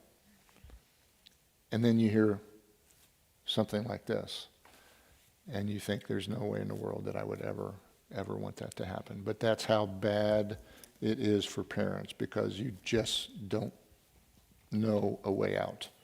And Yeah, I remember feeling that when it, right in the middle of it all, and we'd talk about it sometimes, and he'd be, is he going to get out of prison? And he would do something in prison to be, they extended his sentence another 6 months or a year, and I'm like, then he's going to get out, and then he's or even when he was living at the house, and just this constant barrage of, and sometimes I think it would just pass your mind, like it would just be easier for all of us, right? And then it happens, and you're like, oh, it's not easier. No. It's so awful. And we all know that. We know it. We know it, but it's just you just get to that point. So, Jason, if you would, a lot of the parents that have come through, and maybe some watching, are worried about, the tough consequences. Like, I've told the story. In January, I don't know how many years it was, you called in desperation. You'd been thrown out of another Oxford house, for the fourth or fifth time, and the high was 6 degrees and the low was below cold and zero. Snowy, and I didn't have anywhere to go. And he wanted to come home. And I was like, I was on the street. I don't remember where I stayed that night, but it wasn't at your house. But the tough love is, that's the only thing that got me motivated to start getting clean, right? I could go to jail. Jail became easy after a while. It's not that big of a deal. It stinks. It's not fun. But after you've done it a couple of times, you're not afraid of it either. So, but when I started, when my family didn't want to talk to me anymore, that's when those were like the consequences to me that made me want to get clean. Nothing else really did. I mean, nothing. Losing jobs, going to jail, I just said. I mean, none of that stuff, right? Friends, and, I don't have any friends from like when I was younger. All my friends are like recent, because I did such crappy things to all of them that why would you want to be my friend at this point, So it's good. It's to be able to live a life where I actually have good friends and people want to be around me and call me now. Like, all of those things are like rewards from recovery that I've received over the years. People want to be around me today, and I'm not ashamed to be out. My parents will go to dinner with me if I ask. All of these things are. He's yet to buy, just for the record. No, that's not true. Oh, that's right. You did take us out one time. So, but That's true. You did one. My apologies. The consequences. I mean, if they wouldn't have cut me off, I don't think I would be here, because like the other consequences weren't enough. They just weren't enough. What would you say to parents whose loved one is still at home and using? Kick them out. Why are you going to let them use drugs in your house? It's illegal. One. I mean, seriously, right? Like, they should have called the cops on me long before the cops came looking for me. Agree with that. I used to wonder why they kept letting him out of jail all the time. With all these felonies and everything, I'm like, how is he getting out? Yeah. You were fortunate. So there's a funny story about, I love this story. The cops have been in our house so many times, and we learn how they work. So they don't just come and knock on the front door. Oh, no, they surround the house. Yeah, surrounded every exit, and they got their firearms drawn, and the knocks are not nice, okay? And I don't know how many times that happened, and they were looking for him. And we were always nice to him. We said, please find him and put him in jail. He can't handle it out here. So, I don't know, I don't even remember where it was in your journey, but Kathy's driving down to a sleep study appointment at 9:30 at night. She's going a little fast. 75 and a 55. No, I wasn't. Yes, she was. He's lying. So Fairfax County police officer pulls her over, rolls down the window and gives her a license and stuff. And he looks at the license and he says, "Do you remember me?"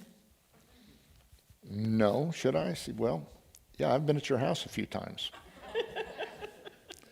And he said, "The one thing that I really appreciated about you and your husband is that you were always good to us and nice to us." He let me go. Yeah.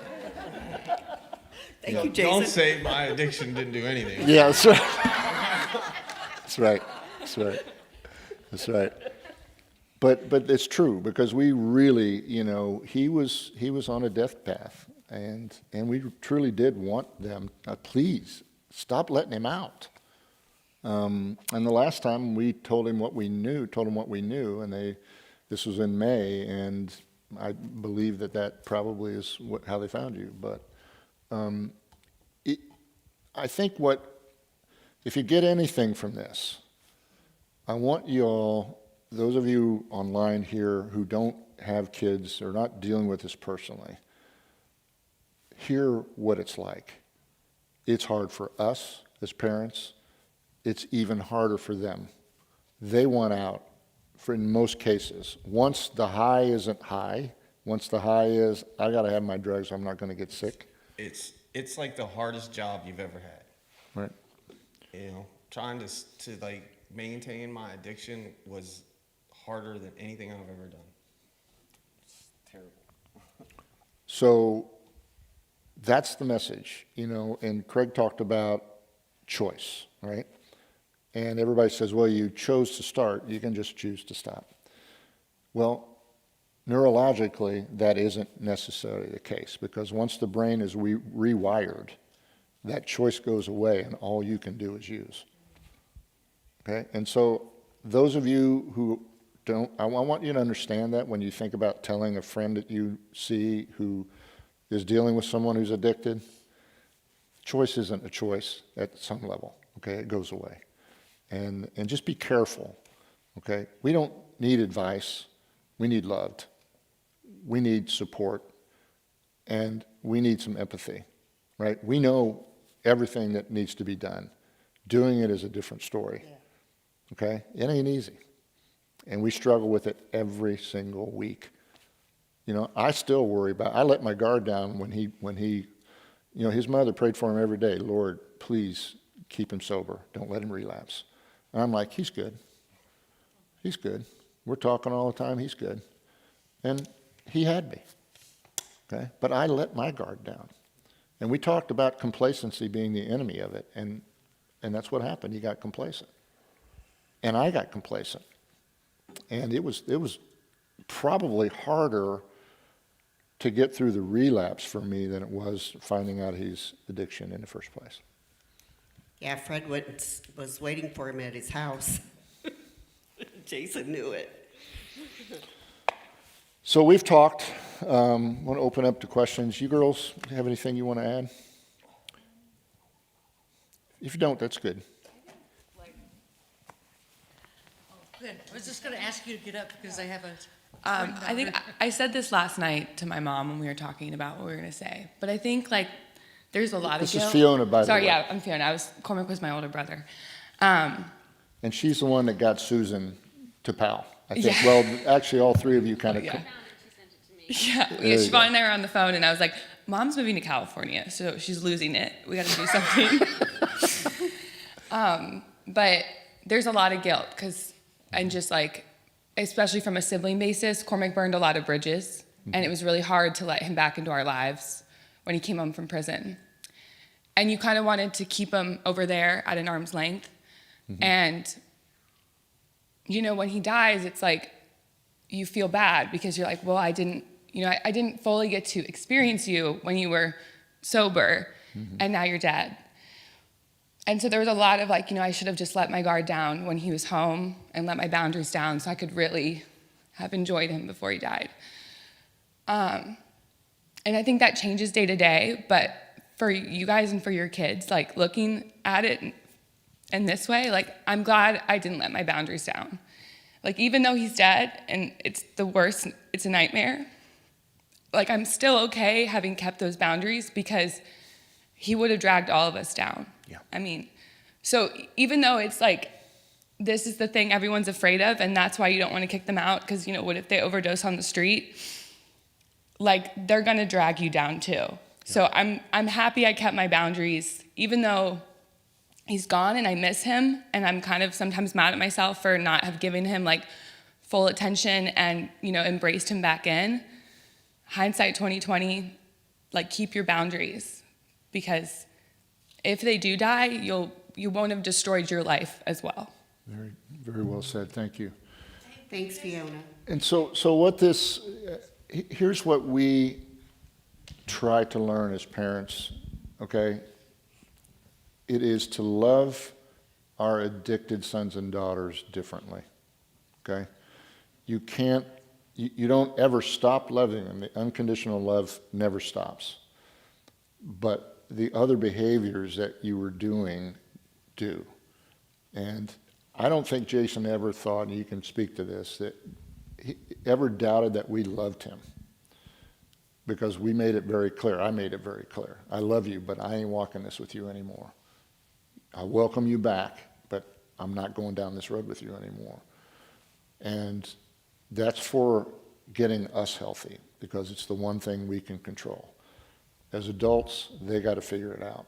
And that is excruciating to allow to happen, to watch happen as a parent, especially as mothers. Kathy, you have a question? Yeah, I'm using the microphone this time. So Jason, thank you so much for coming and sharing your story. It's just really touched me. Thank you. And I'm just praying for you, and one of your biggest fans right now. I have a son who's also in his 40s, so it's been a long struggle. He does have 2 felonies, and he's really been struggling with finding a job with those 2 felonies. And I just kept hearing you mention felonies, and I'm just curious if you have any advice for someone who... You want to know how many he has? How many? I got a few. Got more than 2. It's in the 20s. Okay, you found employment. Yeah, I mean, he feels I had to take something, you know, I mean, I got help along the way, but I had to take a job I didn't want to do, man. He was a dishwasher. Okay. And it sucked, you know, like, I mean, but who was I to be picky, right? Yes. Hell, I was lucky that anybody would employ me. Coming right out of jail, didn't know me, like, sight unseen. So, yeah, I mean, there's jobs out there, but the fact of the matter is you got to do something that you don't want to do. Yeah. And you're going to have to do it for a little while, because you go there for a month and you leave and you go to, you know, so you're going to have to go pick up trash or wash dishes or shine some, whatever it is that pays minimum wage, and suck it up. Because the reality is you're going to have a hard time, but there's jobs out there, and you do that for a little while, right? And then you can also, if you're a felon, I believe, and it's called when you can get like insurance from the state where you get bonded, and it's like $25,000 or $50,000. So you can say I'm bonded by the state, right? So a felon can go and get this, and you could take it to your employer, like, and say, look, if I screw up, I have $50,000 or whatever. It's like $25,000 or $50,000 worth of insurance to cover anything that I did while I was on the job. No, I did not know about that. If you stay employed with an employer for 6 months or longer, then that insurance will go away and they'll keep you, right? And so you can get jobs. You just got to put a little bit more work in. My probation officer told me, she said, Jason, for the average person, they have to send out like 25 or 30 resumes, right? She's like, you got to send out 130. You know? So yes, thank you. Jason, tell Kathy what you're doing now, which is, he was pretty creative. I think he took some of his I have a couple. I have a couple of food trucks. So it. Very cool. Okay. And we.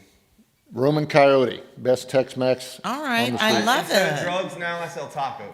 I love it. I love it. Thank you. Thank you. Any other questions for any of us? Here comes Roxy. Just one last one. And this is for Fiona and your sisters. Did you guys resent your brother for taking so much of your mother's time, all the time away from you. And what should I do with my superstar daughter when all my time is wrapped up in my son? So just any hints you could give us, like what to do for you guys? Come on, here. Great question. Hi, I'm Siobhan. I'm the oldest. So, a lot of the hardest part, I think, for my mom and for my sisters was happening when I was out of the house and I was married and I, had a baby on the way and I had this whole other life that I had built. And I was kind of almost not aware of the day-to-day stuff that was going on. And I think once I really knew, I was really mad. I mean, I just couldn't believe that, Cece and Fiona were at home and they needed her and there was nothing left, and they were helping to take care of him. They're helping to take care of Mom. And I think Who were you mad at? at Cormac, at the situation, at the fact that, he could treat our mom who would do anything for him like this. So yeah, there was absolutely a lot of anger, a lot of resentment. And, I think the train doesn't stop with her. I get the calls asking for money. I get the calls asking to be bailed out and, here's what's going on. And there's an element for me where it's like, okay, I can take a little bit of this to protect her from some of that. And, it's not just one person that it's happening to. And, there's no reason that Cece, who was at the time, a teenager, getting her car stolen, getting her money stolen, just trying to live her life and sort of having this tornado living in the house with her. And so, yeah, there is a lot of that, and that is truly where the boundaries keep you safe. I mean, I don't think any of us were even aware of the fact that we could set boundaries until we got to Pal. And, Fred and Kathy are saying, well, why are you doing this? And we didn't have an answer, and I think ultimately kind of almost getting permission from somebody else who'd been through it to say, this is what you have to do if you're going to have any hope at surviving it. And not just for yourself, but for your other children, for your family, for anybody. I think that I was a little bit more removed from it, and so it was a little bit easier for me to say, yeah, let's put these boundaries into place, and we all have to kind of keep each other in check too, and to say, listen, if he's calling for money, he's not going to stop with me. So if I get that call and I say no, then I have to call and say, hey, this is coming, be ready for it, and we have to be a solid team. We did the same thing. Yeah, work as a team. You have to work as a team, and you kind of sometimes have to be strong when other people aren't, having those moments. So what's funny, we knew when your mom was up to something when she'd walk in the door. Because she had the look on him like, okay, Susan, what's going on? Yeah. And then she would start saying something, and the girls would say, no, that's not what's happening. That's not what's happening. So we didn't have to do anything. They held her accountable. It was great. Roxy, did that answer your question? Yeah, that was very helpful. It's a good question because I think, and a couple of other people we've had that conversation because your attention is so focused on the one, it's like the squeaky wheel, right? And it does impact siblings. It absolutely does. You kind of, when Cormac was living with us right before the first time he went to jail, it was right before my junior year of college. And it makes your whole family sick. It was my little sister, my older brother, and my mom, and we were all, and then, there's 8 of us. So we had other siblings and they didn't really know what was going on. And we were all, the 4 of us were keeping this secret. And it was and then I remember I left for college and I was I took a breath of fresh air because I was oh my God, I'm off the hamster wheel, but it makes your whole family sick. So it's just why, again, your boundaries are so important, not only for yourself and your spouse, but for your children. Because you'll get on and everyone gets on and no one can get off. Yeah. Hamster wheel. Great example. Hamster wheel is a very good description for sure. Hi, Trish. Hi. Thank you all so much. This question is for you, Kathy. She's got a list. I Oh my do. gosh. I only have 2 questions. You didn't ask me on Monday? Apologies if I did. No worries. No worries. That's okay. So you said that as a mom, you felt like a part of you had died. And I was wondering if you could talk about that part. Also, you said you were afraid to open up and talk with Jason again. And then you set boundaries. And I was wondering if you would share those boundaries with us. Sure. I just felt like the son that we had was gone. The drugs had taken him over completely. And that part of me, of that son that we knew when he was, growing up, had died. And that's what I meant by that. And it was hard. It was really hard.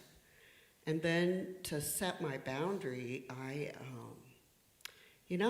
prayed about it a lot, and I journaled about what to do. I wrote a lot in a lot of journals. Mm-hmm. You'll probably find them one day. And he'll want them burned. I know. But I just kept asking God what I should do, and because I just felt like it was just killing me, watching him and living this was just killing me. And so, the first thing I did is I stopped giving him money. I stopped supporting him. Well, when he didn't like that, then I finally changed my phone number. And he didn't get my phone numbers. I changed my phone number on my cell phone and my work number. And I just wouldn't communicate. And I never was at home because most of the time I was wanted, and I didn't want to bring the police to their house. So, But they came anyway. They came anyway, but I never really lived with them. No. Well, you did for about Yeah, six, 7. When him and his ex-wife came to live at the house, that was not a pretty story. And that's a whole nother story. But that is when things really started making me open my eyes of how deep he was. Mm-hmm. And then I would see him, and I knew he was captured by the drugs. And I finally had to come to a realization that, this isn't the son we raised. And that's an important point. And that was hard. Because we talk about that a lot in our meetings is this, you're grieving over the loss of the son or daughter you had before the drugs. Mm-hmm. So it is a part of you that has died because that son or daughter that you raised pre-drugs is gone as long as they're in active addiction. And then you've got an addict. And I have to tell you, Trish, too, now, when I look at Jason, I feel like I'm looking at a miracle. 100%. And I feel like God really was good to me, good to us, to have him back. And I would say... And I really missed a lot of his quirkiness. I would say that he hated me at times. I know he did because I cut everything that I could possibly cut off, including I called his... Well, go ahead. I called his boss. I hated you for that. I know you did. But she fired you the next day you got into detox. I mean, it was all necessary, but that doesn't mean I didn't hate you. I know, that's what I said. You hated me for it. That's what I said. He had done. It doesn't mean, all of the things that have been done to me that you guys did to me that I hated for were all the best things probably that happened to me at the time. Right. The gravy train stopped. But I called his boss and said, by the way, you probably don't know this, but my son is out in your food truck. And the police just left his house. He called an Uber, and now he's out on the phone on heroin on your food truck. She confronted him that Monday. He lost his job. Tuesday, he was in detox. And yeah, he hated me because I got some pretty nasty texts. You did? Yeah. I didn't know that. Oh, yeah. Yeah. So you got to do the hard things. And But we his have, girlfriend called you, too, and got you in on it. well, sort of. That's another story. So our relationship is better now than it has ever been. We talk regularly. He calls me and talks about stuff, asks me for advice. I don't give him. I just ask him questions because he's a big boy. He can figure it out. But we talk regularly. We see each other regularly. It's a whole new ballgame. And that can happen to anybody, but it would not have happened, you heard it from him, had we not changed the way we dealt with him. And I'm also cautious to say, just because you change the way you deal with him and you get yourself better, doesn't necessarily mean that they will. You're doing it for you. That works for me. Yeah, it doesn't for everybody, and that's the sad thing about it. So the only thing you can control, and this is what we focus on, is how to help yourself. Dave. Yeah, I guess I want to make an observation and then ask a question. I really kind of want to just appreciate both of you for staying throughout this whole thing, and I think I'd like to direct my question to the counselors here. So, whether the addict in our life is living or dead, with us or have left us, you know, whether we know whether they're alive, whether we know that they're using or we don't, we're all, every one of us is dealing with grief and loss. And to me, this is what I'm really kind of coming to light with, is that how do we deal with that, particularly when that grief kind of keeps, it's like comes in waves and cycles, and the roller coaster sometimes will decide as we're up and down and all of it, and living and dying, and I need money and I need this, and can you send me that, and you know, and it just doesn't quite stop. How do we grieve something that doesn't stop causing pain? How do we get complete with it? And that's what I'm struggling with, and maybe others are as well, is getting to the place of completion. I mean, my father's died, and I can get complete with that, you know? But my son is alive and addicted and struggling and up and down and all over the place, and I just don't know how to get complete. Do you have any advice? You want to take this? That's above my pay grade. I'm going to let the counselors talk about it. Oh, it's in your pay grade. Stages of grief. And I always forget them, so I have to remember them. Look them up. Denial, anger, bargaining, depression, acceptance. You're right? A lot of what you're talking about, high level, is who he was and who he is. And so that acceptance, that's a process, and if we could do it tomorrow and get through it, we'd be great. But when you have these stages of grief, you can go through anger and you think you're past it, it could come back. And so, as I said earlier, the thing I ask individuals to do is honor what you feel in the moment. That's all you can do. Honor what you feel in the moment. Because if you ignore that, all you're doing is dragging it with you and you're not processing it. And that looks different for each person, right? If you're happy, do you do something about being happy? No, you just enjoy being happy. So when you're sad or depressed or hurting, honor it. We don't talk about that enough in society, where if I feel bad, it's okay to feel bad. It's okay. That's yours. You get to own it. I can't own it for you. I can sit with you in it, but I won't take it from you. And the reason I say it that way is because I believe every person has a capacity to deal with what they're dealing with in the moment. I don't want to rob you of that. You feel it, that's okay. Let's just sit with it, and by sitting in it, we actually figure the solutions out. That's it. And if you think about it, if the addict would sit with it, they wouldn't be addicts, would they? Yeah. So I'm there. Like I've let go of all of it. And I've said this, you've heard me say this, I've hit rock bottom. You know, we say our addicts will hit rock bottom. Well, we hit rock bottom as well, to the point where we say, I am not dealing with this. Sick and tired of being sick and tired. Sick and tired of being sick and tired.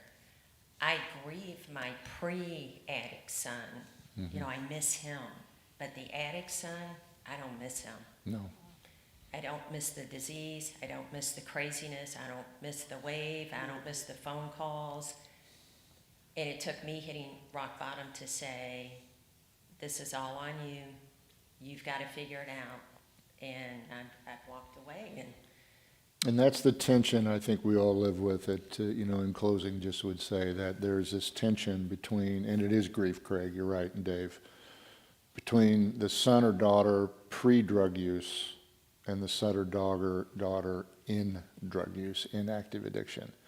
You truly do grieve the person pre-drug use. And you hate at times and want to get as far away from the active addict as you can. And that's what we try to work on in PAL. And that's what we try to figure out, is how do we do that in a healthy way. And I'll tell you, during the years that he was in the midst of it, and the hard decisions like, turning him out on the street at the coldest day of the year, it's hard. And we didn't want to sit with it, Craig. Nobody wants to sit with that kind of stuff. But I'm a better person because we did. And I remember crying really hard that night. Yeah. Knowing. And cried like a baby. And she was very mad at me, I think, because I'm not sure she was on board. I don't remember. Yeah, I mean, you just kind of block that stuff out. So anyway, thank you all. We're at 1 o'clock. I want to, Craig, Matt, personally thank you. Join me in thanking them for their help. Kathy, Jason, Susan, Joy, thank you for your honesty. Cece, Siobhan, Fiona, incredible that you're open with us to share the worst of life. Yeah. And I want to recognize George in the back, my live stream buddy. Josh kept the sound. Wrestling Bible has been amazing support through this whole thing. Jim Supp, the elders, Bruce Campbell, the whole crew, Jason Van Dorsten. I'm sure I'm missing some people, but this is a great church, and they supported POW starting here when we were meeting in person. They've supported it ever since, and this was supposed to happen 2 years ago, and I think it's God's time. I think it's supposed to happen now, so I'm grateful. There's probably some food left outside. You drank all the coffee, so there's probably a little decaf left. But thank you all for coming. Online, thank you very much, and anybody interested in POW, we'd love to have you come and join us. God bless.